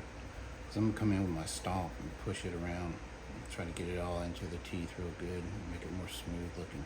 Right now, when you mess around in these darker areas, it tends to go chalky on you. Like if you were to mess around right there, see how chalky that looks? So you really gotta, get the color in there, work on it. Remember all that work we did earlier in here? Still got the tooth of our paper though. See there, we're still able to put that color in. Cool. I'm just gonna take my stomp and run it around here and try to just kind of swirl it around and around the tooth of the paper. Let that tooth get it on all sides and blend everybody a little bit. See what it looks like, and then come back and kind of play with it some more. Look at that right there. Just push that back. Push. And go a little lighter. I think that gray that really made this happen, right? I think the gray was. I wish I would have used it a little more up top, but I don't feel like going back there and messing with it now. I think just showing what I'm doing, kind of the technique and what's going through my brain here. But don't be scared. Be nice to the tooth of the paper. It'll be nice to you.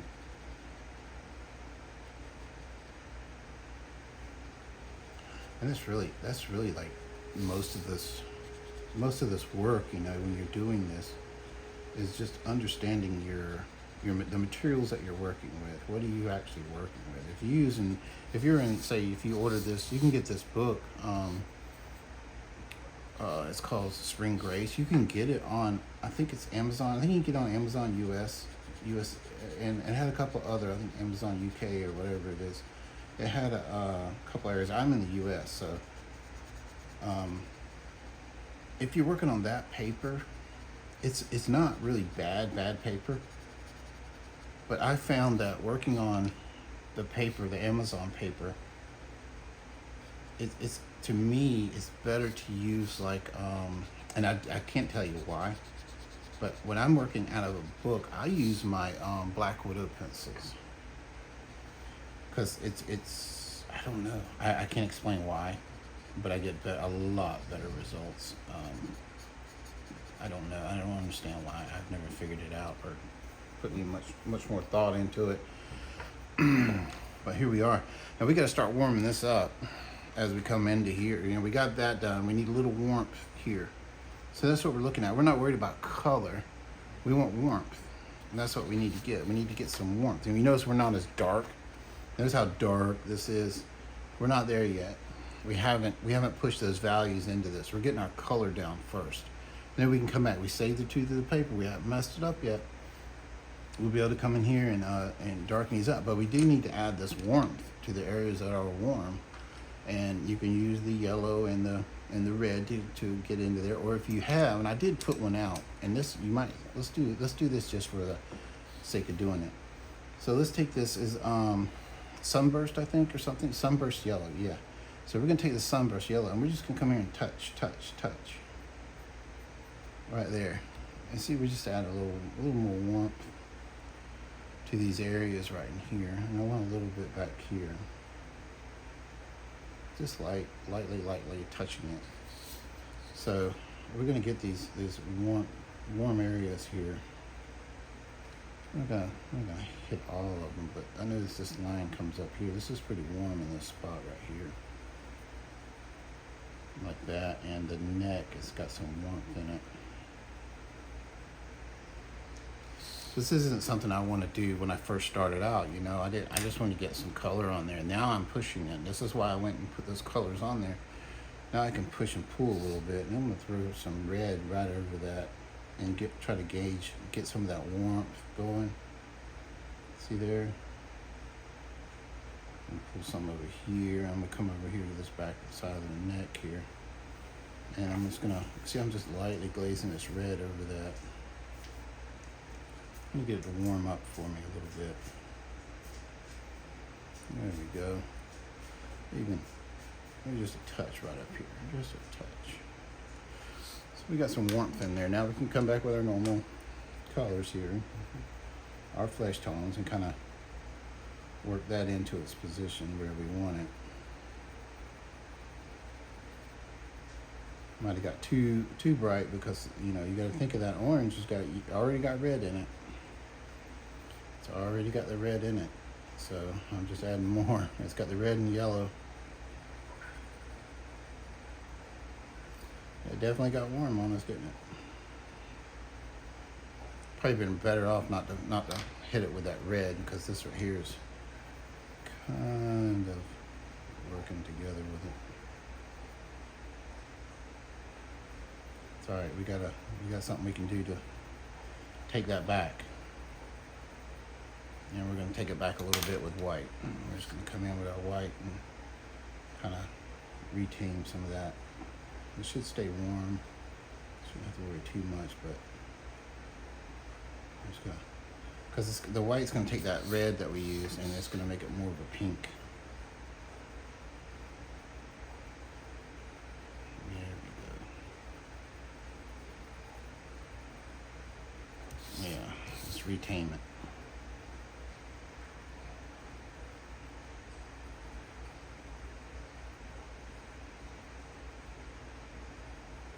Even in the dark area, it's okay. Let's get that white. Tone down that a little bit there.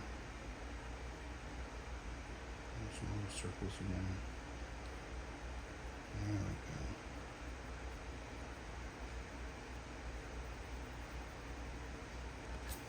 we go. All right, let's push up in there with this. I want to push up into here with this.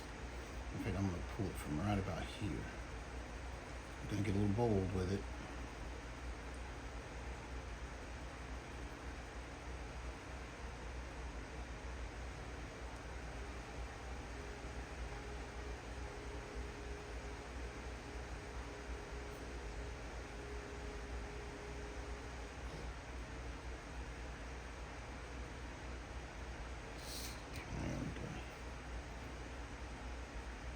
I can get away with this a little dark. We need a little darker than that.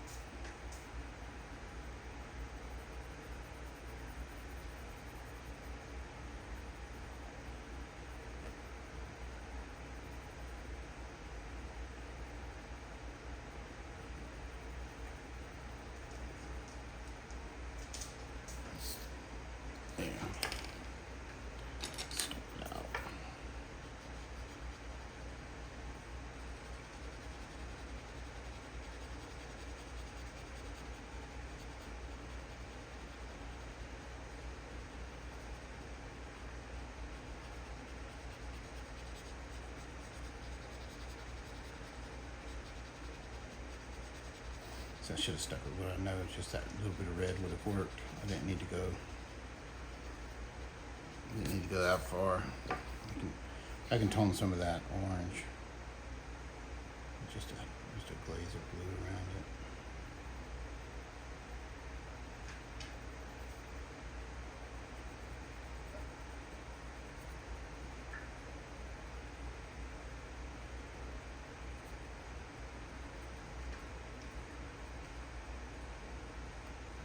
Over it, not around it, just over it. There we go.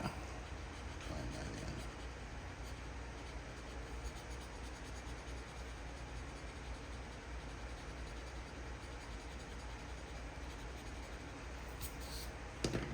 All right, let's see.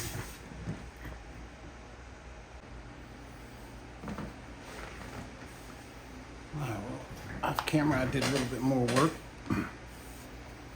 I introduced the Nectar Prismacolor into the works and just kind of worked up some of this, just trying to get more of a darker tone up here. And looking at our, so basically just applied some of this into this area. But looking at our reference here, we have how bright this right here looks. I mean, we're there, but you don't have this contrast. The hair, I just put something in. But see the dark contrast in the back? I think that's what we need to help bring out and radiate some of this area. It's not as dark here as per se, as it is in here, in these areas. But I think we need to push these, all this darkness back here. And that's gonna bring our image a little bit closer, and then we can push toward this darker area here. So this doesn't all come about, one area at a time. You got to work this pushing and pulling back and forth. So that's what I want to do now, is kind of go into some of this background here. And I'm just going to take this dark brown. We've got some of the greenery done and some of the pink done, but those are, like we did before, that's just stuff that was kind of putting just putting some color on there, kind of filling it out. So right now, I'm just gonna start pushing this back a little bit more. A lot of this in the hair up here, this all needs to be pushed back and then pushed even further. And we might even, go in with some black back here.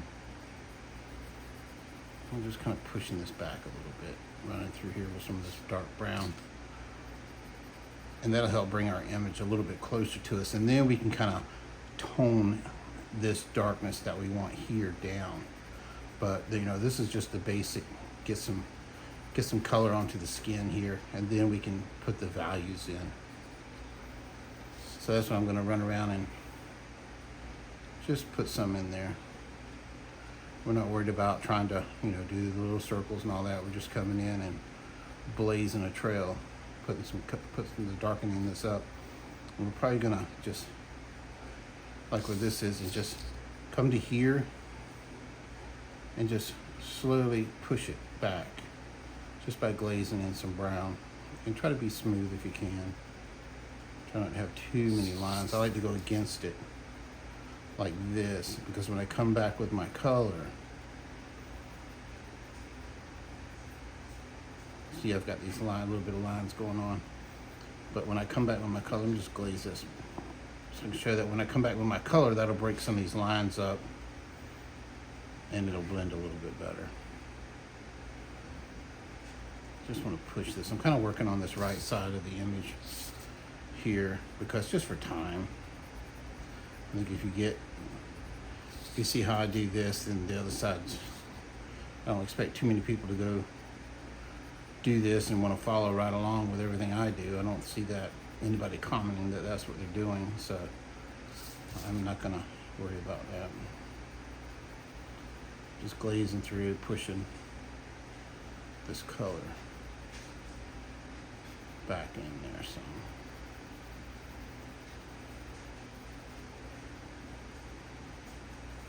Keep that pencil turning.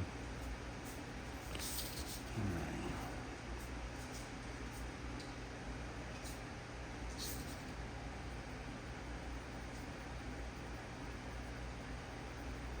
See, like where that ear is there, we can push it too. Go ahead and push it back a little further too.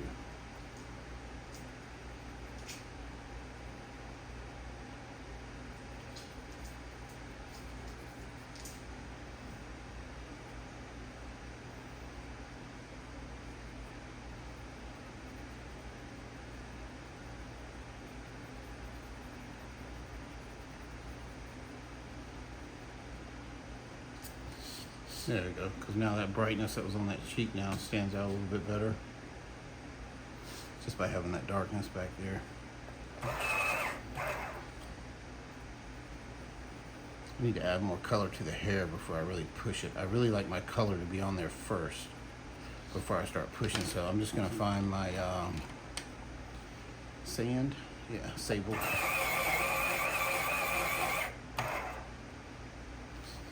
And I'm just gonna come in and start lining some of these out where I want this to be brighter. Don't worry about it sticking out too much. The cool thing is when I'm looking at my the image that I'm using that someone else has already done or the AI did it, they really lose a lot of this detail. See all that detail in the back there? You know, when you print this out, you lose a lot of it. So I don't see a problem with keeping it. I don't mind it. I notice a lot of times with AI generated images that the tops of the head are always kind of poofed up more than you would want it to look. It's just part of the evolution of it. It's not all there, you know. Something the technology's still working on, like hands and things like that always look goofy.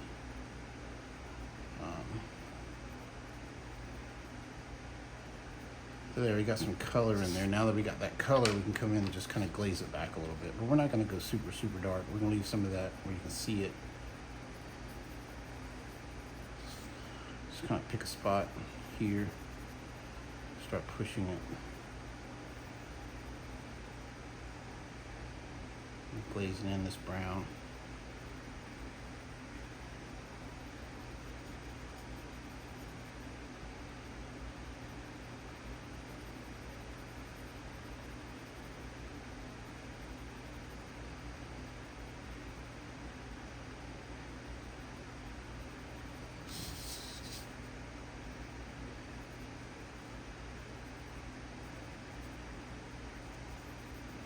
Just trying to stay off those leaves in the background, because if I'm gonna leave some of this lighter detail hidden here, then I probably want to do that too. So I'm just gonna take this, I think I had 3.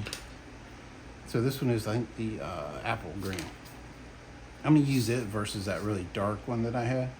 Something a little bit brighter, because I'm gonna tone it back a little bit, but I'd like to really see the green in it if I'm gonna do it this way. So it's a little bright there. That's okay.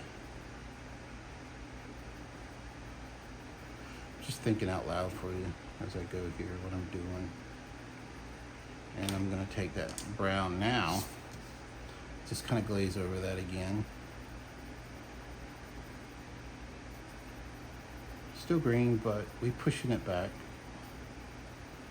Remember, our mind's eye is going to be focusing here. Everything, our eyes are going to be focusing here. Our mind's eye is going to take care of all this. It'll put it together for you. You know, close up, yeah, it's not going to work. You know, but that's not what we're doing. We're doing something you hang on the wall and you look at it from a distance, or you know, you view it from 2-3 foot away. That's kind of what we're aiming for. We're not trying to.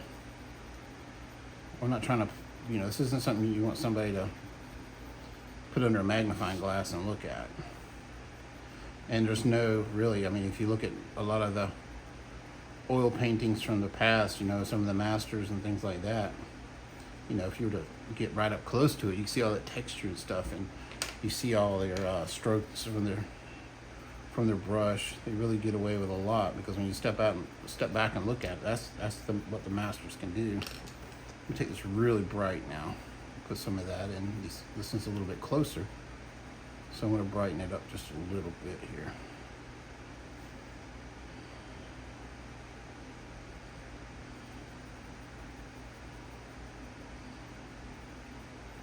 Just getting some color. See, I'm not trying to worry about, see the direction I went this way here and went this way here. It's about applying a color. It's not about texture and all that right now. We're just getting color on here.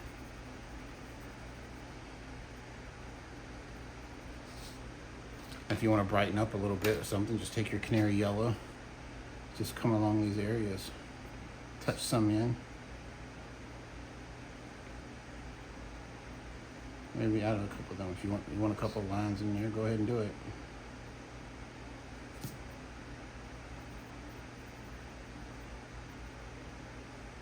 Now you got this yellow in there. See, I'm not looking at my reference now. I'm not even paying attention to it. Now I can come in with this green here. Add some of it in there. Just go right over that yellow.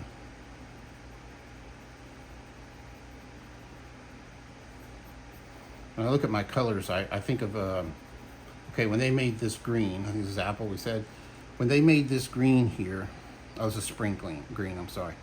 When they made this green, they took blue and yellows and they mixed them together. Now all we've done is pushed it a little further by adding a little more yellow to it, see? It's as if, you know, if you could just add a little bit more yellow to this, that's what you're doing on the page here. This is your mixing and stuff like that. And in our, let's say, definition of what we're doing here, brighter is closer. Brighter is showing you your detail. So now I can just glaze over this here with some more of this. Like that. Now I can take my my dark brown and I can go back over in some of these areas and glaze into that. Just adding in, darken that up. Go from there to there. Just glaze over this one completely and just push it. Even with our yellow in there, that's fine, see? We've added our detail in there.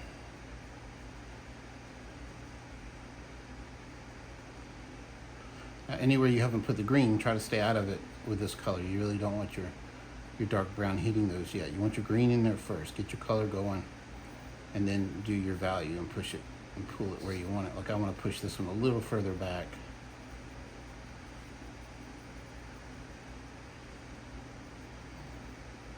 But it doesn't disappear.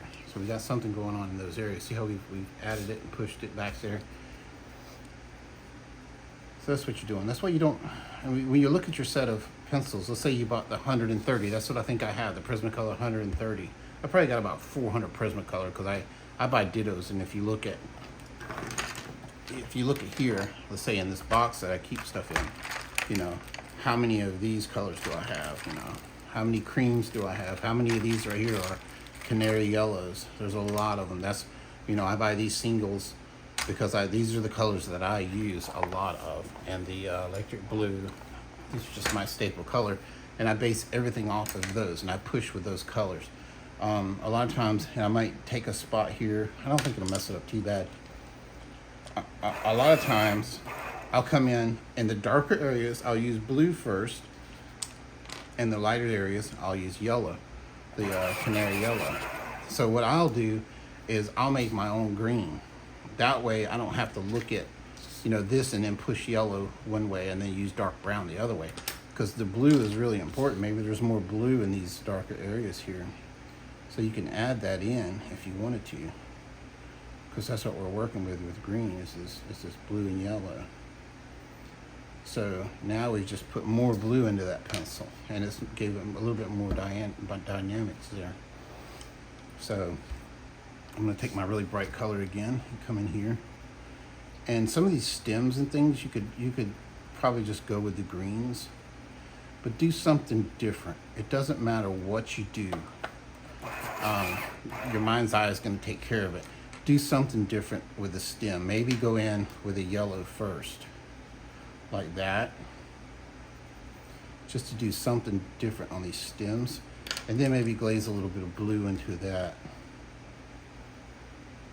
like this right here, just to say, okay, this isn't a leaf, this is something a little bit different, just a different kind of green. So it shows up, you know, showing you something different there. So I'm gonna go back to this as this apple. I'm gonna glaze this dark green into here.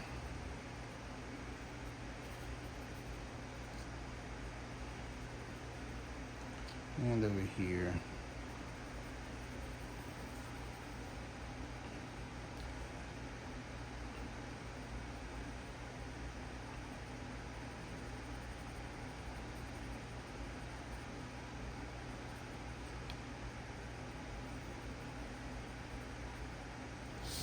Like that, and then I had a dark green somewhere. Oh well, I don't see it. It doesn't matter. I'll just use dark brown. A lot of this stuff doesn't matter. You're pushing it, so just use a dark color. Go get purple. Try it. It'd basically just be adding a little more red into it. Or maybe areas where you want to do something like that.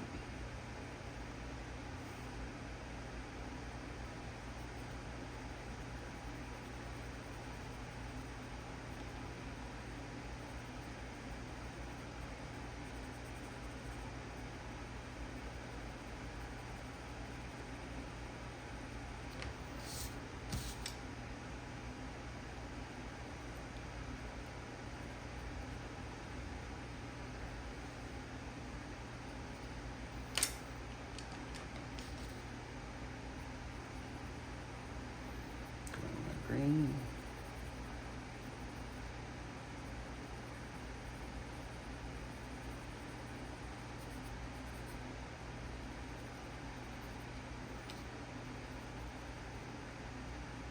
This is a lot darker, so we'll let that be what it is, and we'll add yellow to the other 3 leaves there. So we'll add this yellow into here. You know, just maybe a few little spots here.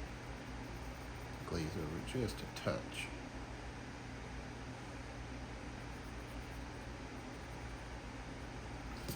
That.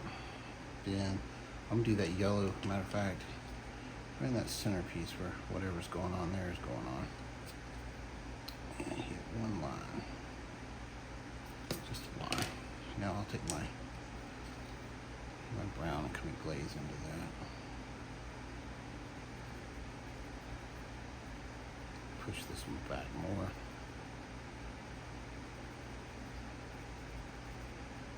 Darken this up more.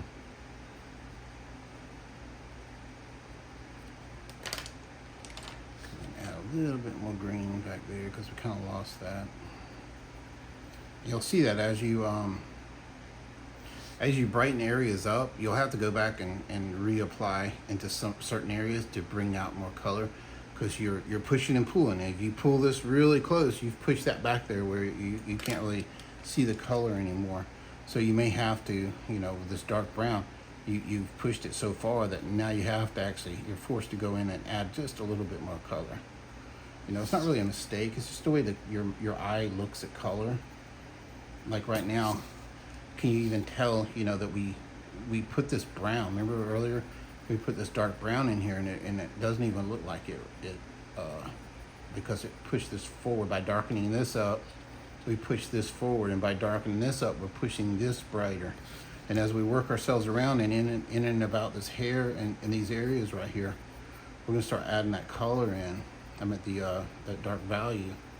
It's gonna bring all this that we touched before just to get that color going. It's pushing and pulling, pushing and pulling. That's why sometimes, you know, it could take me 10 hours to do a picture, because I'll push and pull. Like this, here's a kind of an area where it's like, well, what is that? You know, we obviously know it's some kind of a hair, but we don't really care so much, but we're gonna push it back a little bit further because we don't know what it is. It's obviously hair of some sort, but it really has no structure or form. other than it's something we haven't touched yet because we didn't define it earlier, so we don't know what it is. So now it's defined as whatever, you know. It's just like, hey, it's just something to make it dark. That's okay. Not every part of your picture needs to be like so detailed. Like the lips, I just barely touched the lips, and they're almost done just by what I've done there. You know, it doesn't take a whole lot unless you're really trying to push out of the grayscale, really trying to add your own color. Then you need to go in and do some more work because there's still a lot of gray in there. So there, we did that. Now let's get that little flowery thing right there, which is going to have pink. But it's also going to be a lot darker. So we're going to go ahead and get the pink in there. That's the color we want there. Okay. We know that it's defined now as one of these flowers here. It retains some of the grayscale darkness by you know, the process of what we're doing, the coloration. So now I'll just simply take my dark brown again and just run over it and glaze that back a little further. And we're not trying to be very, very specific on. We can give it some shape if we need to. Darken this petal up more in that area. But you run into a problem here where you got this is darker than that. So we need to think about our values and push this even further. Let's go ahead and add some more. It needs to really be back there, really insignificant in the background. Same as this area here, we need this to be insignificant too.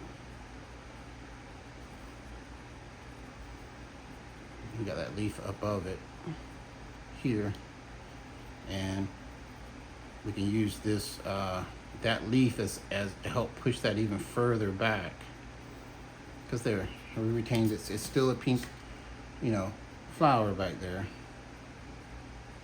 Let's just knock out some of those lines real quick. I'm using a very light touch. There. Now let's bring that leaf even further up to us.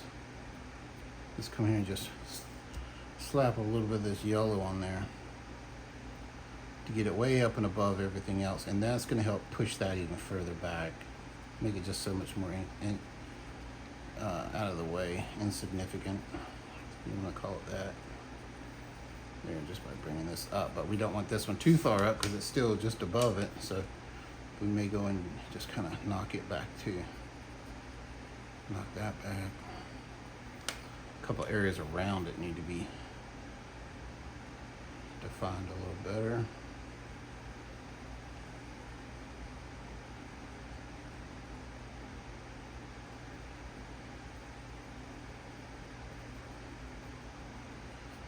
So you can sit in an area like this for a while and just keep pushing and pulling, pushing and pulling in this background area. Just push that back.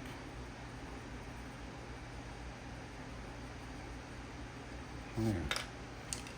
So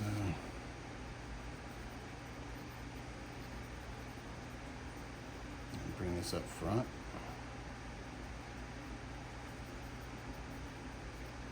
There.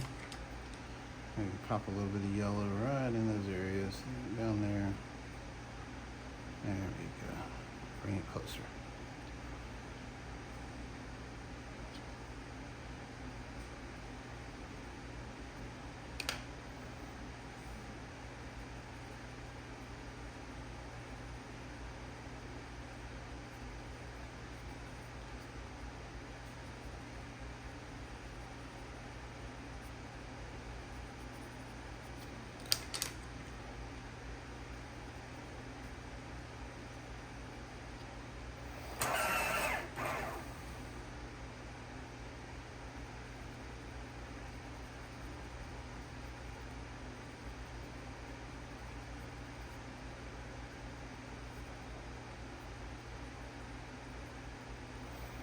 All right, so let's do some pink. Now I'll probably just stop the video and then complete all of this. And you can see, you know, just by having that, we're starting to push this face for a lot closer to us. So we're gonna take our pink, I'm not trying to be all artistic or anything. We're just gonna be try not to create too many lines. Pink's really kind of tough to work with. Reds and pinks tend to want to take a little bite here and there when you don't expect it to, and put a line down. So you just want to be a little careful of that. And I'm going to look at the reference just to see what the center looks like, so I don't mess up anything. See what they're doing. Oh, they're adding some yellow in there. So it's let's go ahead and put that in. I think I already did a little bit. Get a very sharp pencil here. And just put a dot. Oop, broke that tip. Dot, dot, dot, dot, dot. And we want to push that toward an orange coloring. You can go dig out your orange, or you can just come and put some dots of red in there. And I like this here. So I'm just going to kind of mix in a little bit of red.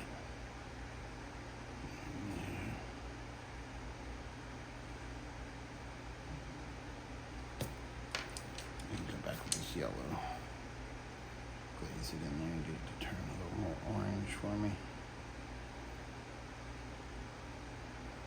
And we can define it with very sharp dark brown later. We'll go ahead and define all the outer areas and push those bright little pieces up to us.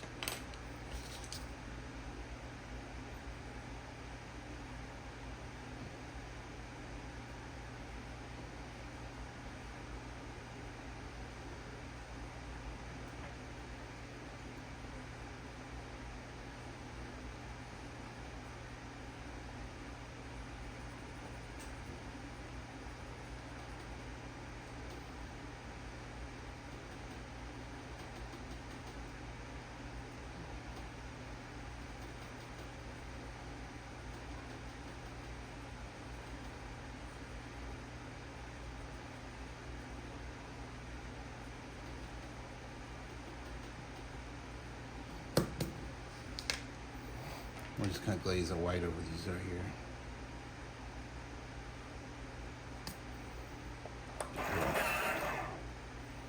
A little bit brighter pencil, a little sharper tip, I'm sorry.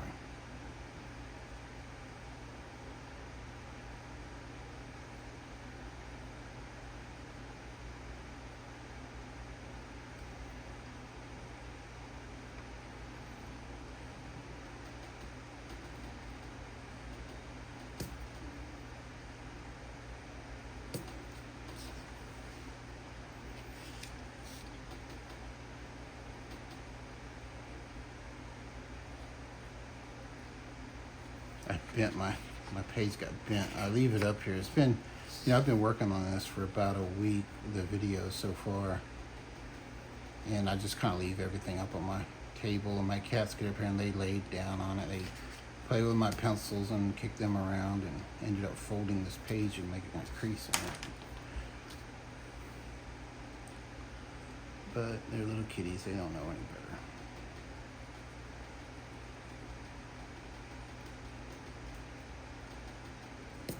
There you go, just kind of pull some of this out and glaze that over. Something like that. Okay.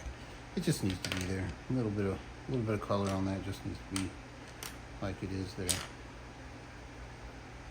Darken this up. There. Now we can play around it and get some more. Yeah, a little bit of stuff in the background there. Take my dark brown.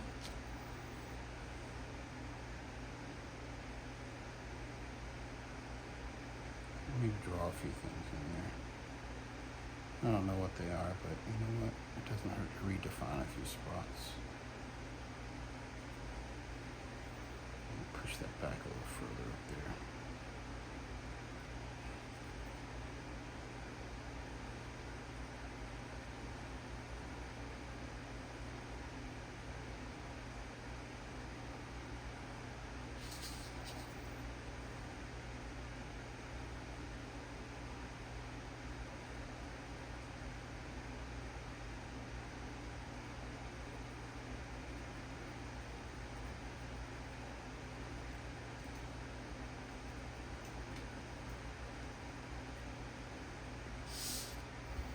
There you go.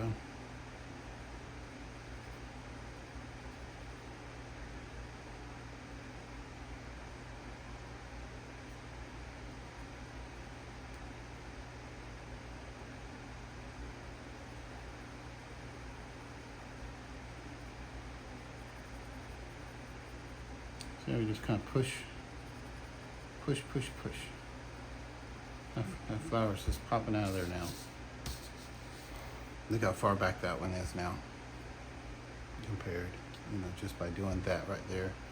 Really does. These are here aren't quite done yet because they're going to be a little bit closer to you. So I'm going to wait a little bit. I know I'm going to need to do the yellow across it, but I'll probably come in with that blue just to have something else going on over here. Something you might spend a little bit more time looking at in this area. Right in here. Do that one too. Because your mind, whenever you look at a picture, it needs a place to rest, and this would be somewhere your eye could rest. This is somewhere you would draw your interest, but you don't want to pull too much interest away from this right here. This is where you want your interest. So I'm trying to get all artsy on you, but it does matter to understand your viewer, because this is what you're doing. You're trying to trick that person. I'm putting so little effort into this. I don't have this huge palette of colors. I'm kind of taking a lazy approach to it. I mean, I'm doing grayscale to start with, so it's kind of, I'm not saying anything bad about grayscale, but grayscale is what it is. It's already, the values are set for you, and you can push past it, and that gives you a little more, feeling that you own it more, but it is grayscale, so let's call it what it is. I love grayscale. I don't do any other type of work. It is my favorite. My favorite coloring is to do grayscale coloring, because it is, I don't want to call it lazy. It's more relaxing. I can just sit here and just zone out, go into a whole other parallel universe while I'm doing this. Is the way I think of it. I'm just kind of zone out. I might spend an hour working on something like this aside over here, and it's not a race. I feel good about it. Ooh, I almost did that. Think. I gotta think. Not just turn into a robot, and just mess up and grab the wrong color. Yeah, let's really brighten this up right here. I'm gonna put some pressure, because I'm gonna come back with the pink. The reason I'm putting this pressure in these areas right here, knowing I'm gonna come back with pink, I'm trying to fill up the tooth of the paper, kind of knock some of it down, kind of do a little damage, That's what I'm doing. It's controlled damage to the paper. Now I set it up to where it's not gonna receive a lot of this pink, but it's gonna receive enough of it to make this look pink and retain that whiter, that brighter look. And I don't have to worry about staying in line. I can just glaze over the whole thing now. I just set it up with that white, that I don't have to try to follow the lines and all that. Who cares? If you run out, look, I'm doing pink right here. That's how light I go. And it doesn't make a big deal, because we're really defining our areas, pushing and pulling. If I go pink over here, it just pushes it so far back, like in here. Who knows? It's no pink. It just like that, So I'm gonna go over again, because I really want these edges to be this bright color. And I want these darker in here.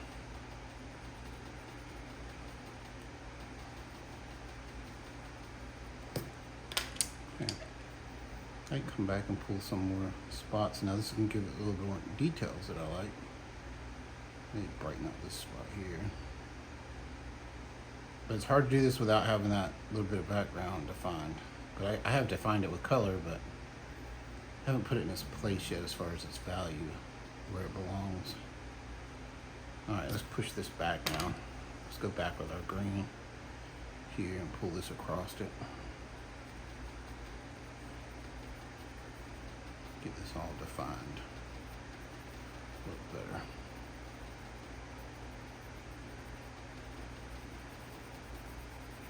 Shaking my table like crazy. Alright, add a little yellow.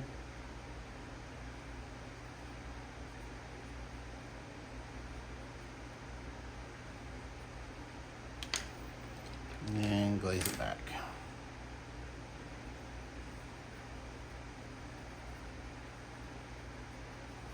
Go in this darker. Dark, dark, dark. Just find that leaf. And pull this across here real lightly.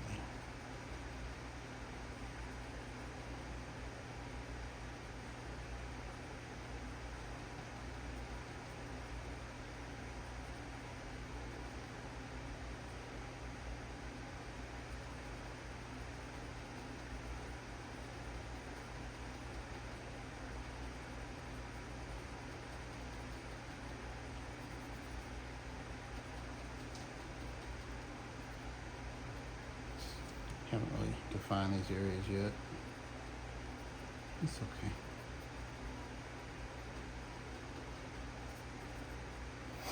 Let's put some of that sable in. Get some hair. Some of these definitions. You just go ahead and just like draw.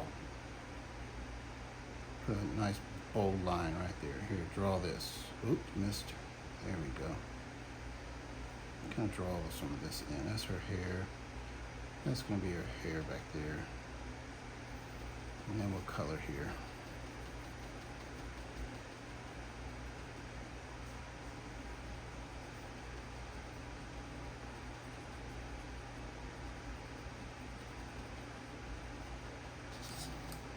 Now this is, we're just defining what's hair and what's not. So it gives us the permissions to kind of go in with that darker color.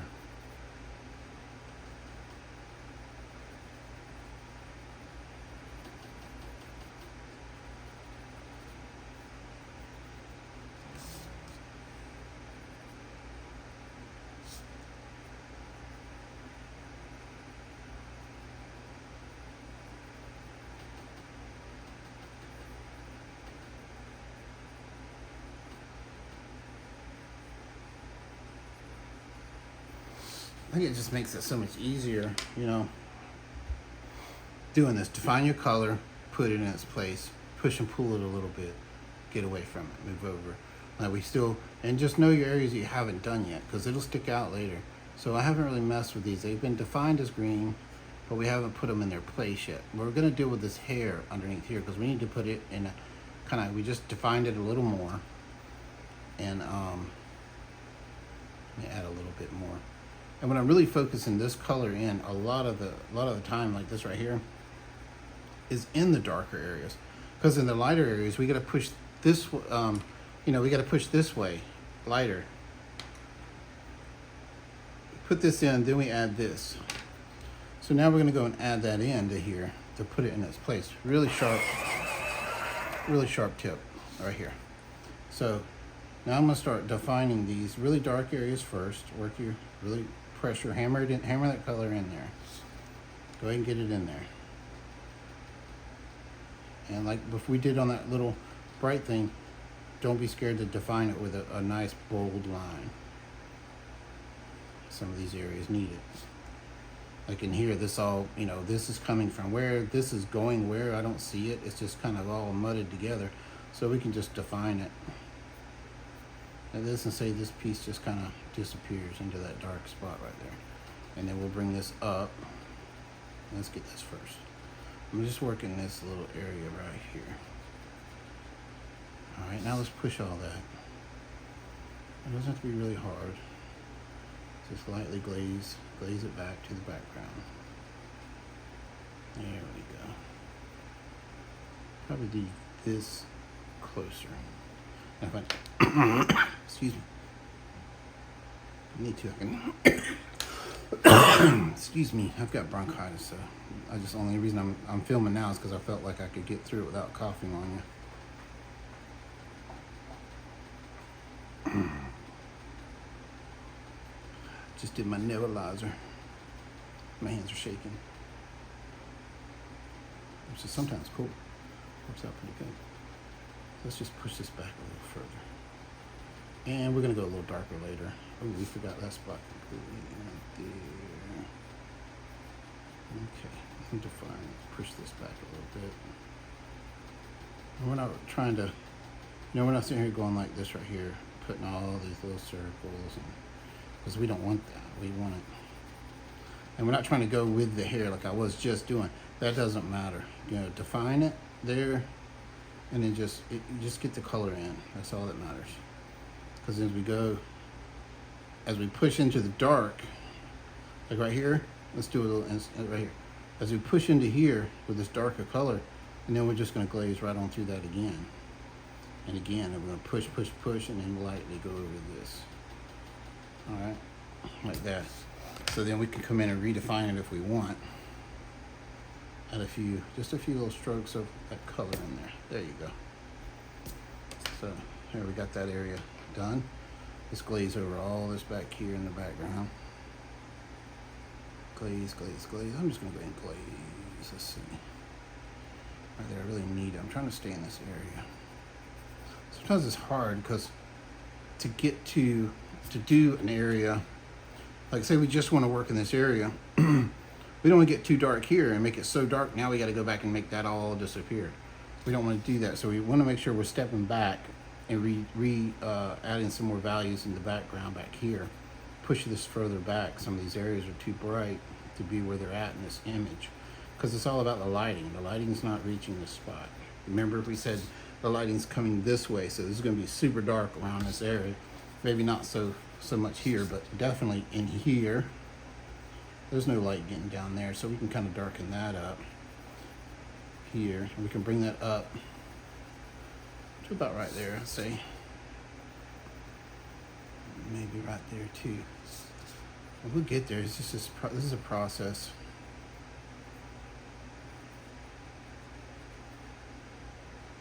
All right, so we're getting somewhere.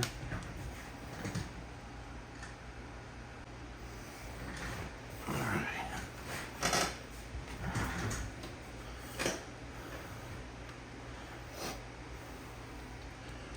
I better define this area right here. A little bit of that. A little bit of that.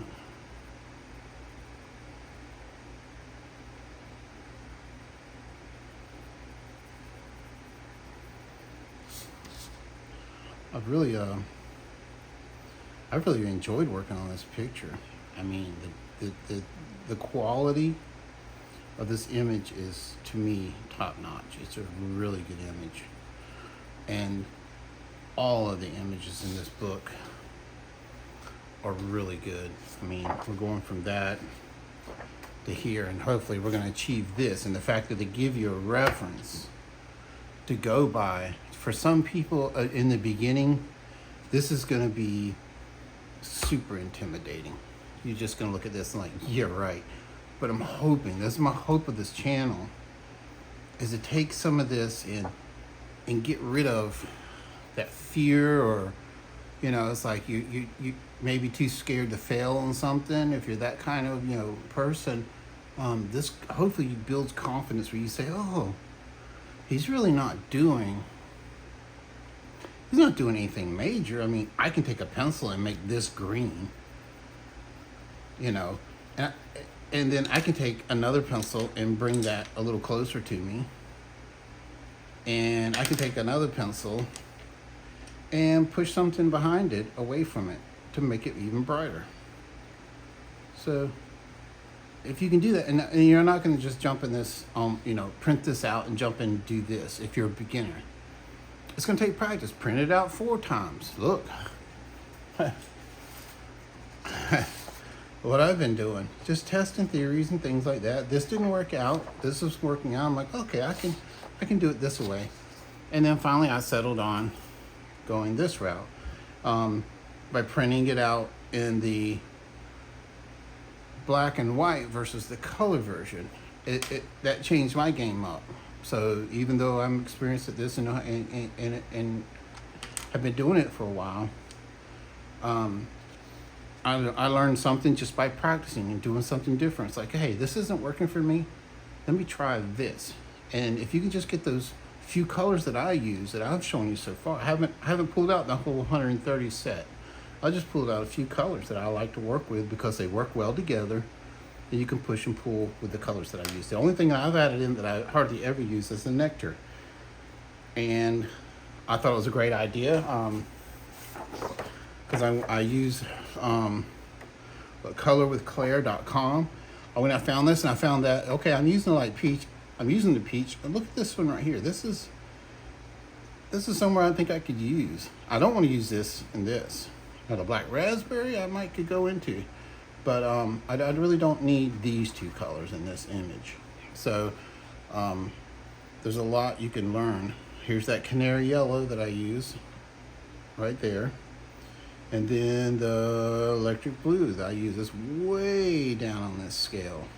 But I can push this darker and I can lighten it up a little bit with some white here. So you can start, just pick a few.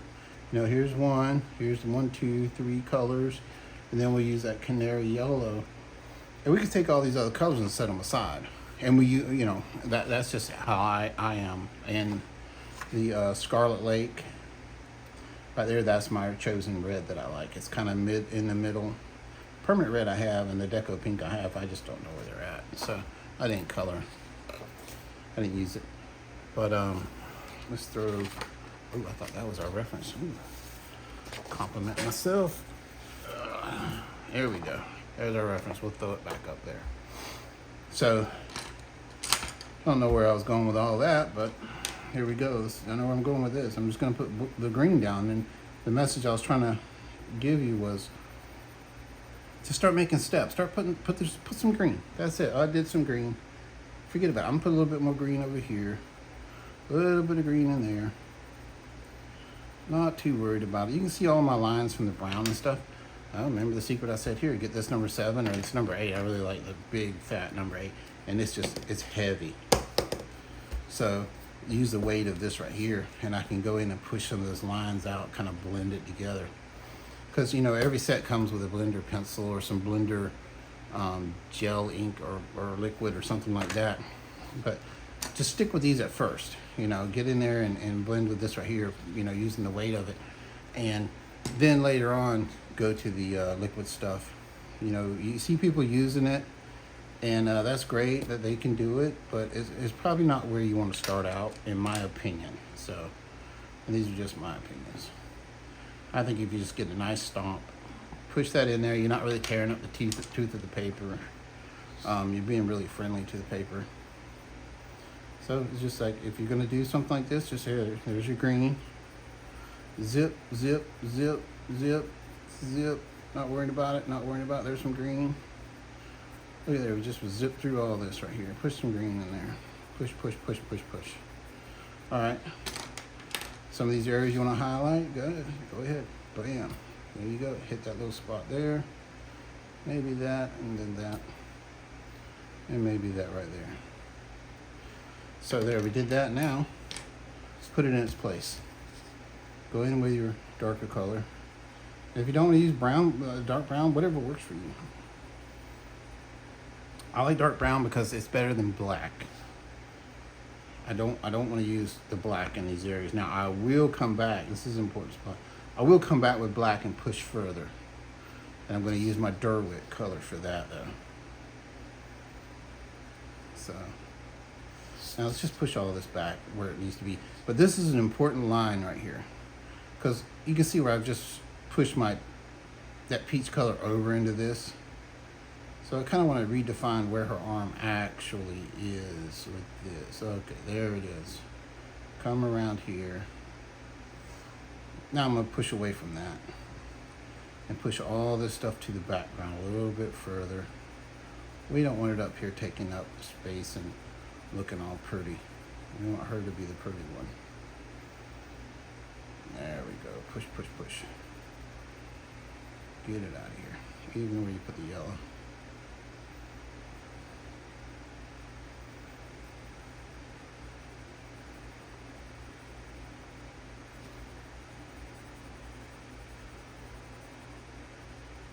Nothing hard about this, right? We're just pushing, pushing, pushing, pushing. To find that. There we go. If you're on your phone, you can zoom in as I'm going here. I'm trying to stay centered here. That might have been a flower. Nope, okay, it wasn't.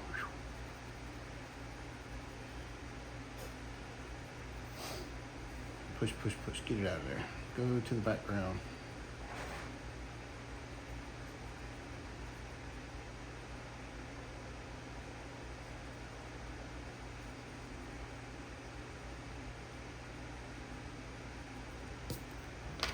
And if you think, oh man, I pushed it way too far, you can come in and pull it back up closer to you a little bit.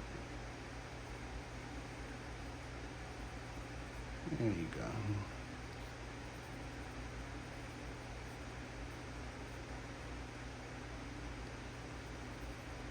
Oh, that's right here. So yeah, start doing the robot theme. Get that out of there. Make a mistake, you can get out of it.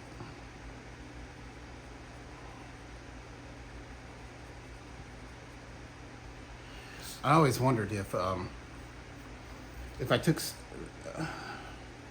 like somebody that's a beginner,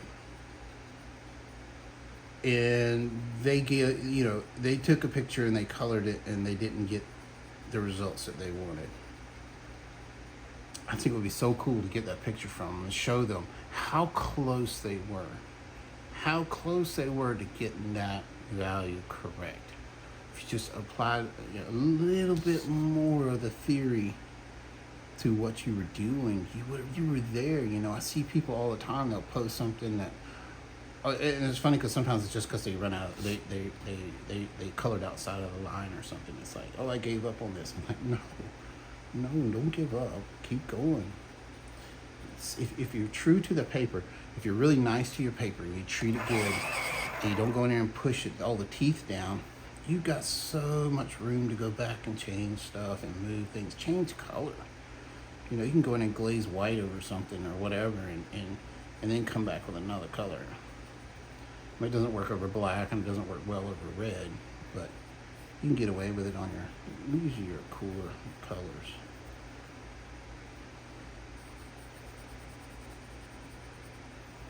Let's just glaze that.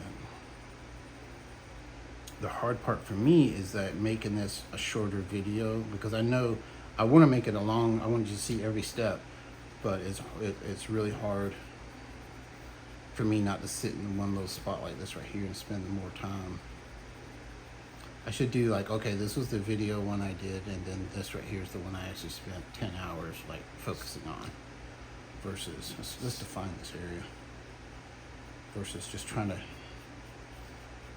you know, when you're talking basics with, you know, talking to someone that's, I'm not calling you basic, someone that's, you know, just getting started, and you don't really have a background in art, but you enjoy coloring.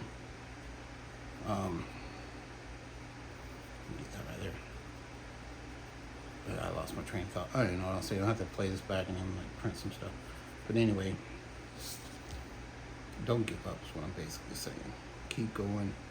Apply a skill. If you get to that point where you're like, oh, I'm lost, what do you got to, you don't have anything left to lose. You've already, if you're going to give up on something, you might as well try to push a little bit further, you know. Try to push it, try to save it, keep going and keep going.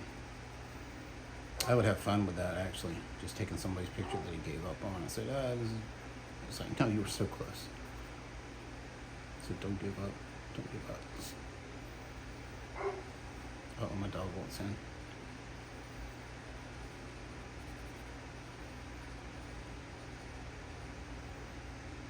There we go, I just about got this. These areas pushed back now. Now we're gonna start really bringing in some color now.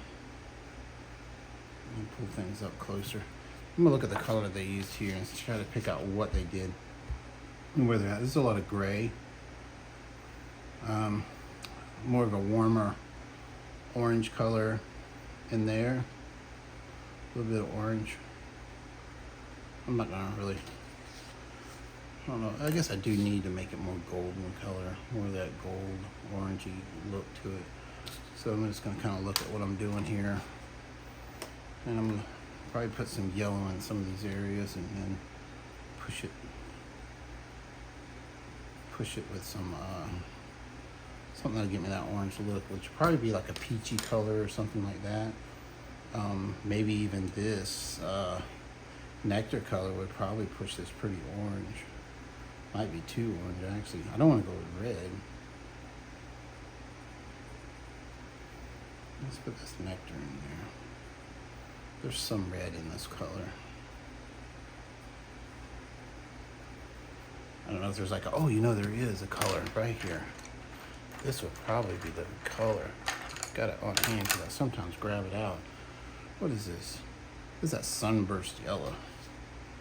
That would be a color to make it go orange, especially over that nectar. Yeah, so close. Okay. Maybe push a little bit into here. Yeah, because if we do this, we may not even need that nectar. We might be able to just get away with our sand. Let's see how that works out.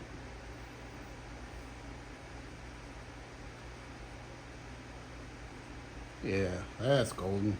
Yeah, we can go with that. I hate having two different goldens here, but I can push it back some. It's salvageable.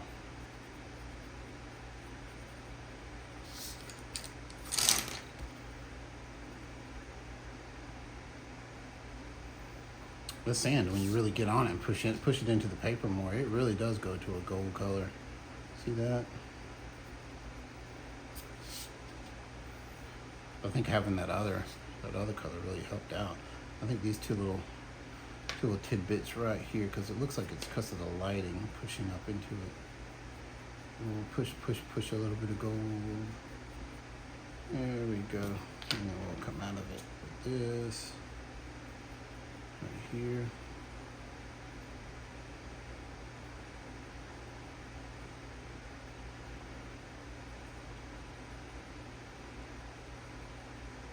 And what we can do is with our white, we can come in and brighten up some of this with our white later.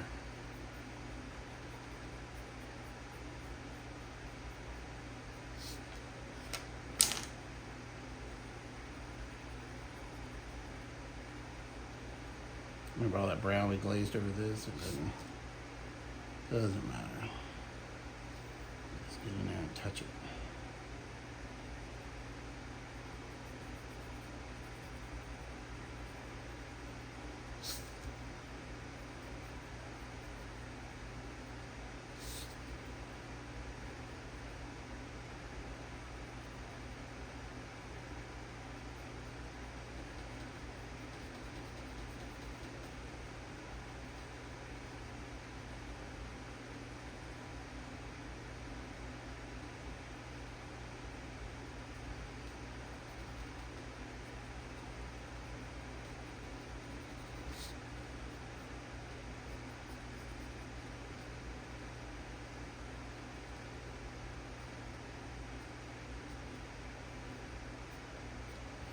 We can pick up some of these, I guess you call them flyaways.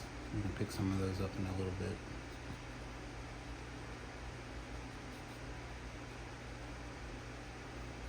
We're just trying to push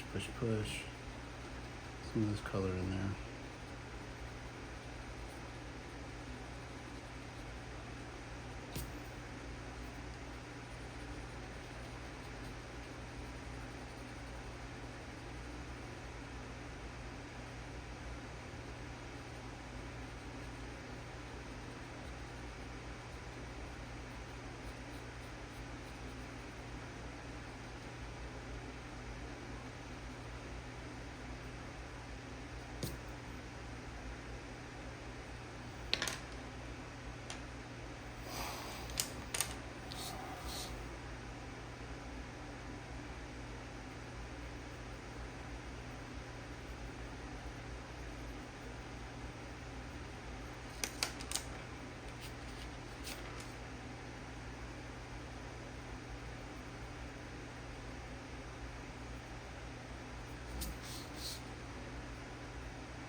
This is all completely random. I'm just throwing some little more golden tones in some areas. That's because I got it in my hand. There. That there. Cool. So now we've got our background in there. We've push the hair back. Now we look at our face again. It's like, okay, we got some work to do. We really got to darken this up some, get some more values going on in the face. So I'll take my dark brown, break the tip right away, resharpen it. My hands are shaking so bad. So I'm gonna turn it like this. I'm gonna pick out a line which is gonna be right about there. We can just lightly draw that line in there. See that? We're gonna darken to that point. These are some very fine small circles here. This is a very light glazing we're gonna do. We're just gonna start pushing. We're gonna go here until we hit it. We say, oh, that's dark. Okay, that's dark. See that? That's dark. Okay, now we're gonna push to that line. Dark, dark, dark, dark, dark, dark, dark, dark. Get some color on there. Don't push too hard. Just let the repetition of going over the same spot. I call it helicoptering. You just kind of helicopter over a little spot like that, just making little circles, like little helicopter blades going. There we go. We're just darkening, darkening, darkening. It's gonna look silly at first. It's gonna look so silly, but we got to put this thing in its place. It's got to be there. This has got to happen. Ooh, I made a line. Oops. Ooh, made another line. Let's go the other direction. Get into this area. There we go. All right, let's just push it on the way. Push, push, push, light, light, light. I'm just gonna loosen up my pencil. I need to loosen up my whole body. I don't know why I'm so tense. There we go. I'll just darken this up slowly. Slowly. Don't worry about where we were real light right there. Don't worry about it. We are casting a shadow. We are darkening. It has nothing to do with skin tone anymore. We're creating the values. There we go. Right down to our line there.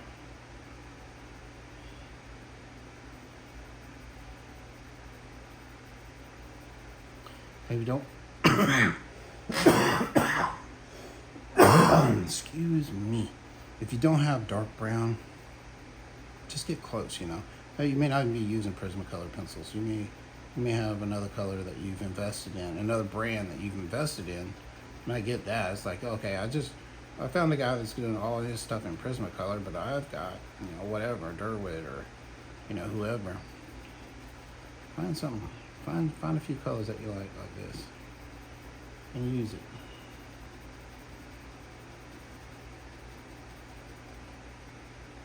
And don't get caught up on, oh, I got wax pencils, I got this, I got that, you know, is it more wax or is it oil or wax or whatever? Just learn to use that pencil, whichever it is. Say you've got, you know, Black Widow pencils, which I love, you know, and just learn to use those pencils. There we go. Let's get down to our line here. All right, there we go. Now we dark, dark, dark, dark, dark right here. Actually gonna pull it right on up into this. Jump in behind here. Let's see how this area plays into it. We never went this dark by having, remember how bright this was back here? We would have never done that to her face, you know? Now it's starting to make sense. It's like, ah. Now let's take our peach right here, and let's kind of blend this peach across it too, so we don't lose everything. And we can be very committed to this color here. Push that peach in there. Bring it down here. Push, push, push, push. There we go.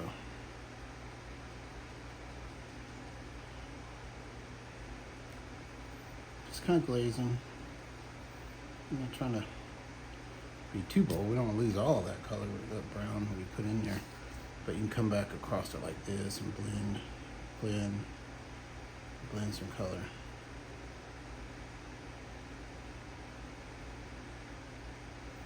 And you see an oil painter or watercolors or something like that, you know, they go off to the side and they mix their color, then they bring it to the palette. We kind of have to do it as we go. And that's the trick to the colored pencils is treating your paper like your palette. You have to, it has to move back and forth, back and forth, back and forth. It's gonna look real ugly at first, and then once you get your other colors in there, you can start to you can start doing something with it, mixing these colors like a painter would his palette. And even this stage here, I'm trying to be very good to the tooth of my paper.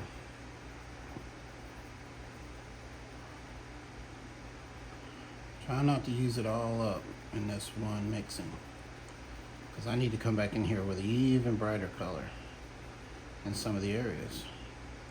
And push this down to that line. And we're gonna mix it right on across here. Right on down, keep on going. This is our skin tone coming to work. Showing up and clocking in. So, okay, I gotta be skin tone now. We can't just play around. All right, we push that back. It's almost that nectar color. That's so funny.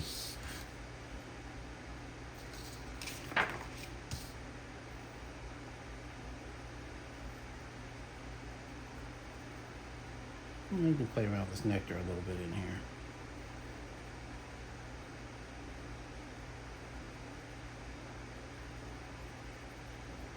There. We got that white, that light spot there needs to go away. So we can come back on our dark brown. Add a little bit more in. Pushing in and pulling, pushing in and pulling.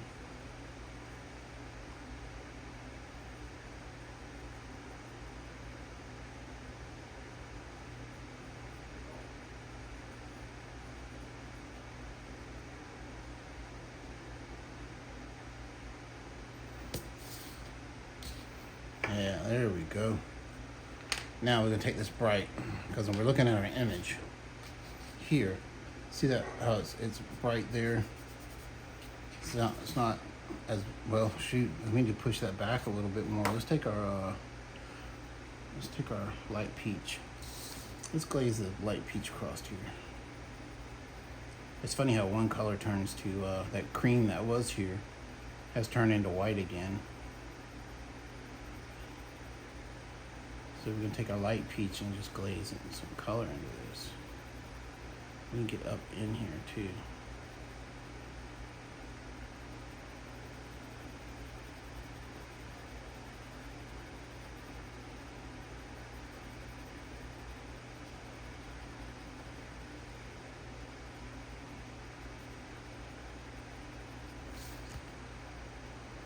Kind of soften that up too, you know? It didn't need to be that bold. I know we put a line, we struck that line across there just to guide us as we were going, but it doesn't have to stay there. Let's just get rid of it. Go ahead and glaze some of this right here across here, because we're really working with our skin tone in this area. Trying to get it where we want it. That's kind of where I like it. Push that grayscale out of the way. Get out of here. We used you. We don't need you anymore. Look at that. Now this got too, I mean, I was trying to add that orange in there, but I really don't like it. So let's go in with cream. And let's push that from here right on over to there. Just like that. There we go. Now everybody's starting to work together and play together right the way we want them to.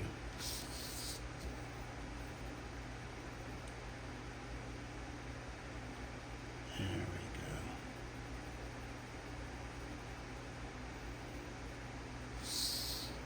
go. There. That's where we wanted it. I like mine better.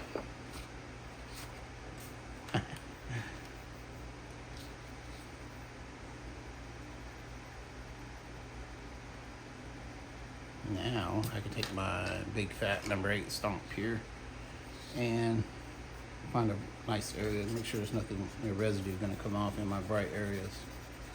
There we go. I like to start in the bright area just for that reason. Kind of do some circles here. Kind of blend all this kind of together. That bright. And then work your way up into that brown. We're just making our smooth. Get some colors to blend a little bit. A lot of times you got to be careful because all of your lines that you created before you press too hard will reappear. You think you've covered them up and you come in here with a stomp.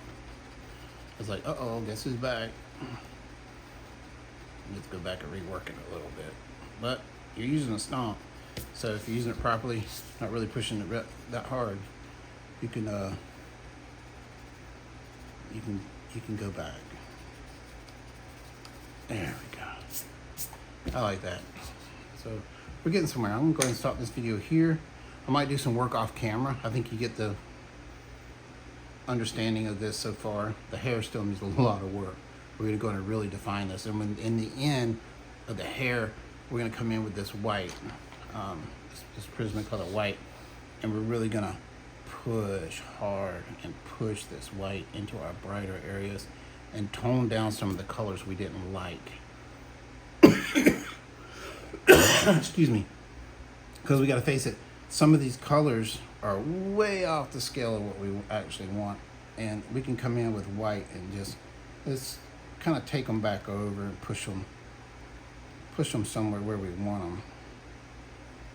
And it's not that we're pushing or pulling, we're moving them. You move a color across the, let's take a color wheel for instance. You know, you can push a color, say red to orange by adding that yellow. Well, and if you look down on the wheel, you'll see there's a place for the lighter color. And that's where we're doing. We're pushing it down to that color. And somewhere in between, you know, because we got white. And then we're gonna apply that in there and push some of this. See, you usually need a really sharp white. And, you know, just so we went too gold in some areas, things like that. You know, we're just gonna kind of take back these colors and say, yeah, you know, you took over too much. I don't want you that bright. I don't want you that orange or gold or whatever was there.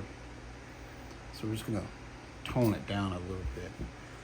But I'll be back. I'll probably do some more work in the next video. Change it up. All right, we're into the final bits. The final bits are done.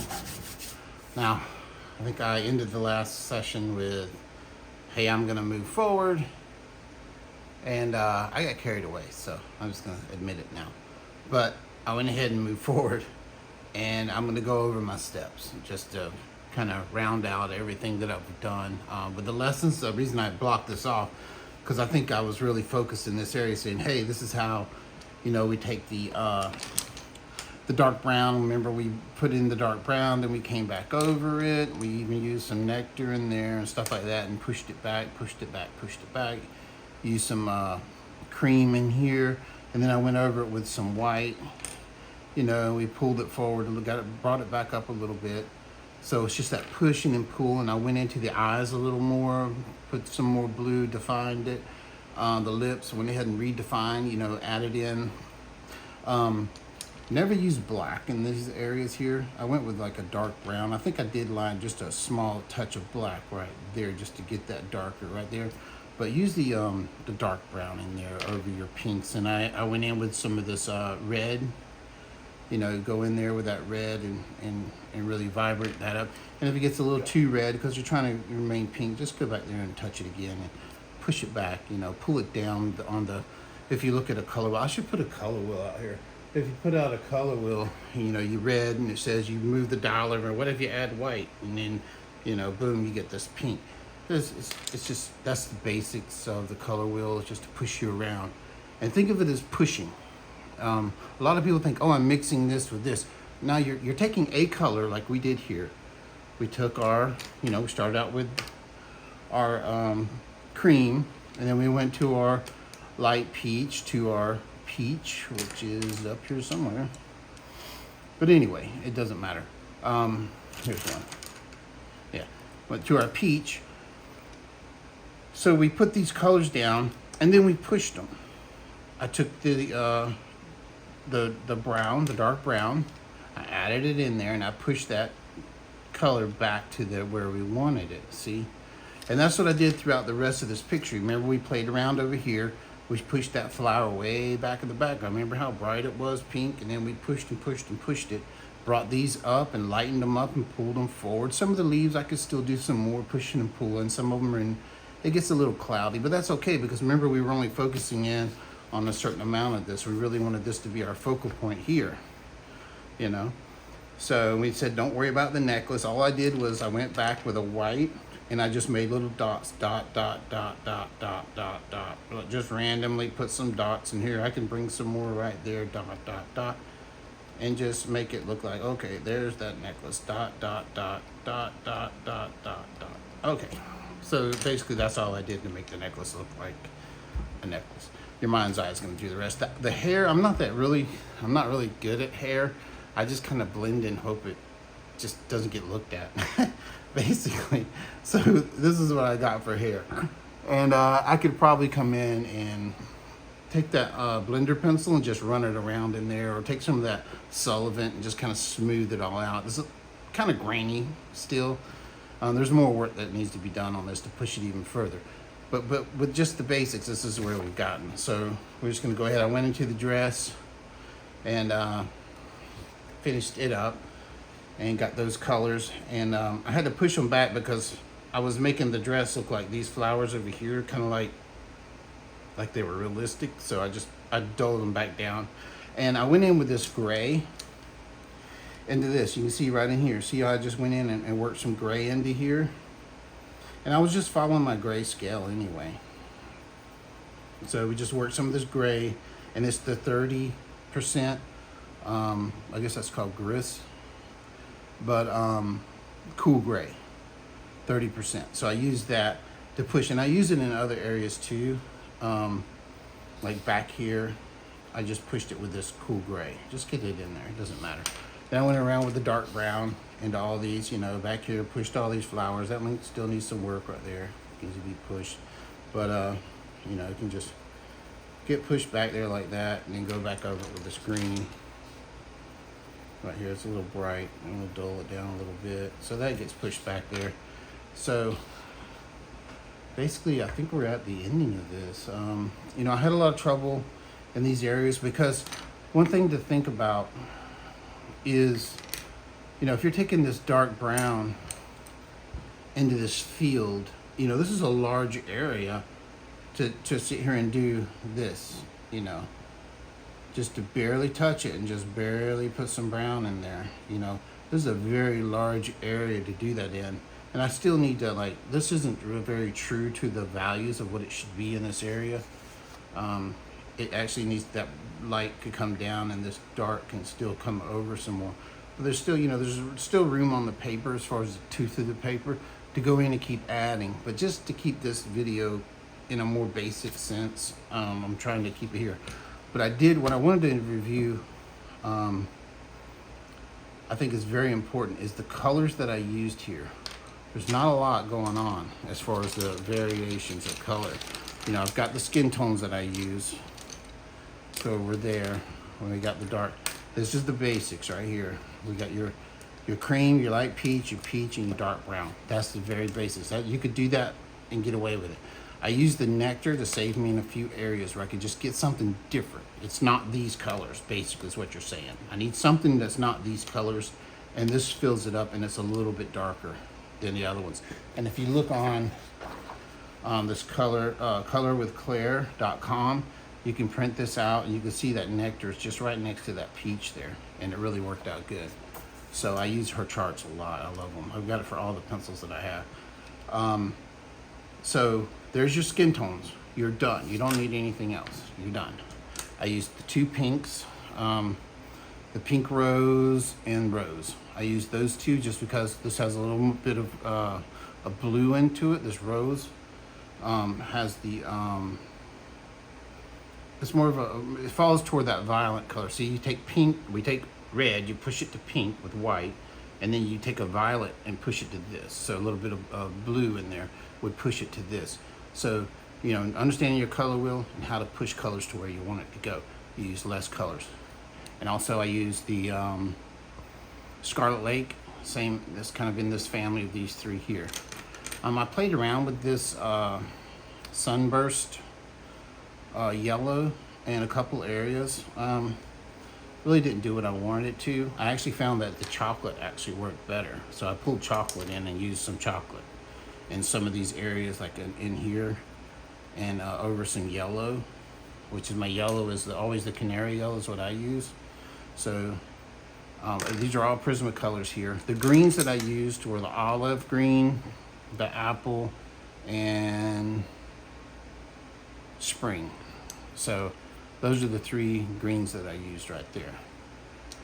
And then also my blue, the only blue that I used on this whole picture was electric blue, and that's my go-to blue. I got the gray 30%, white and black, and this is just a ditto. Oh, sand, don't forget sand. Yeah, I use sand a lot in the hair.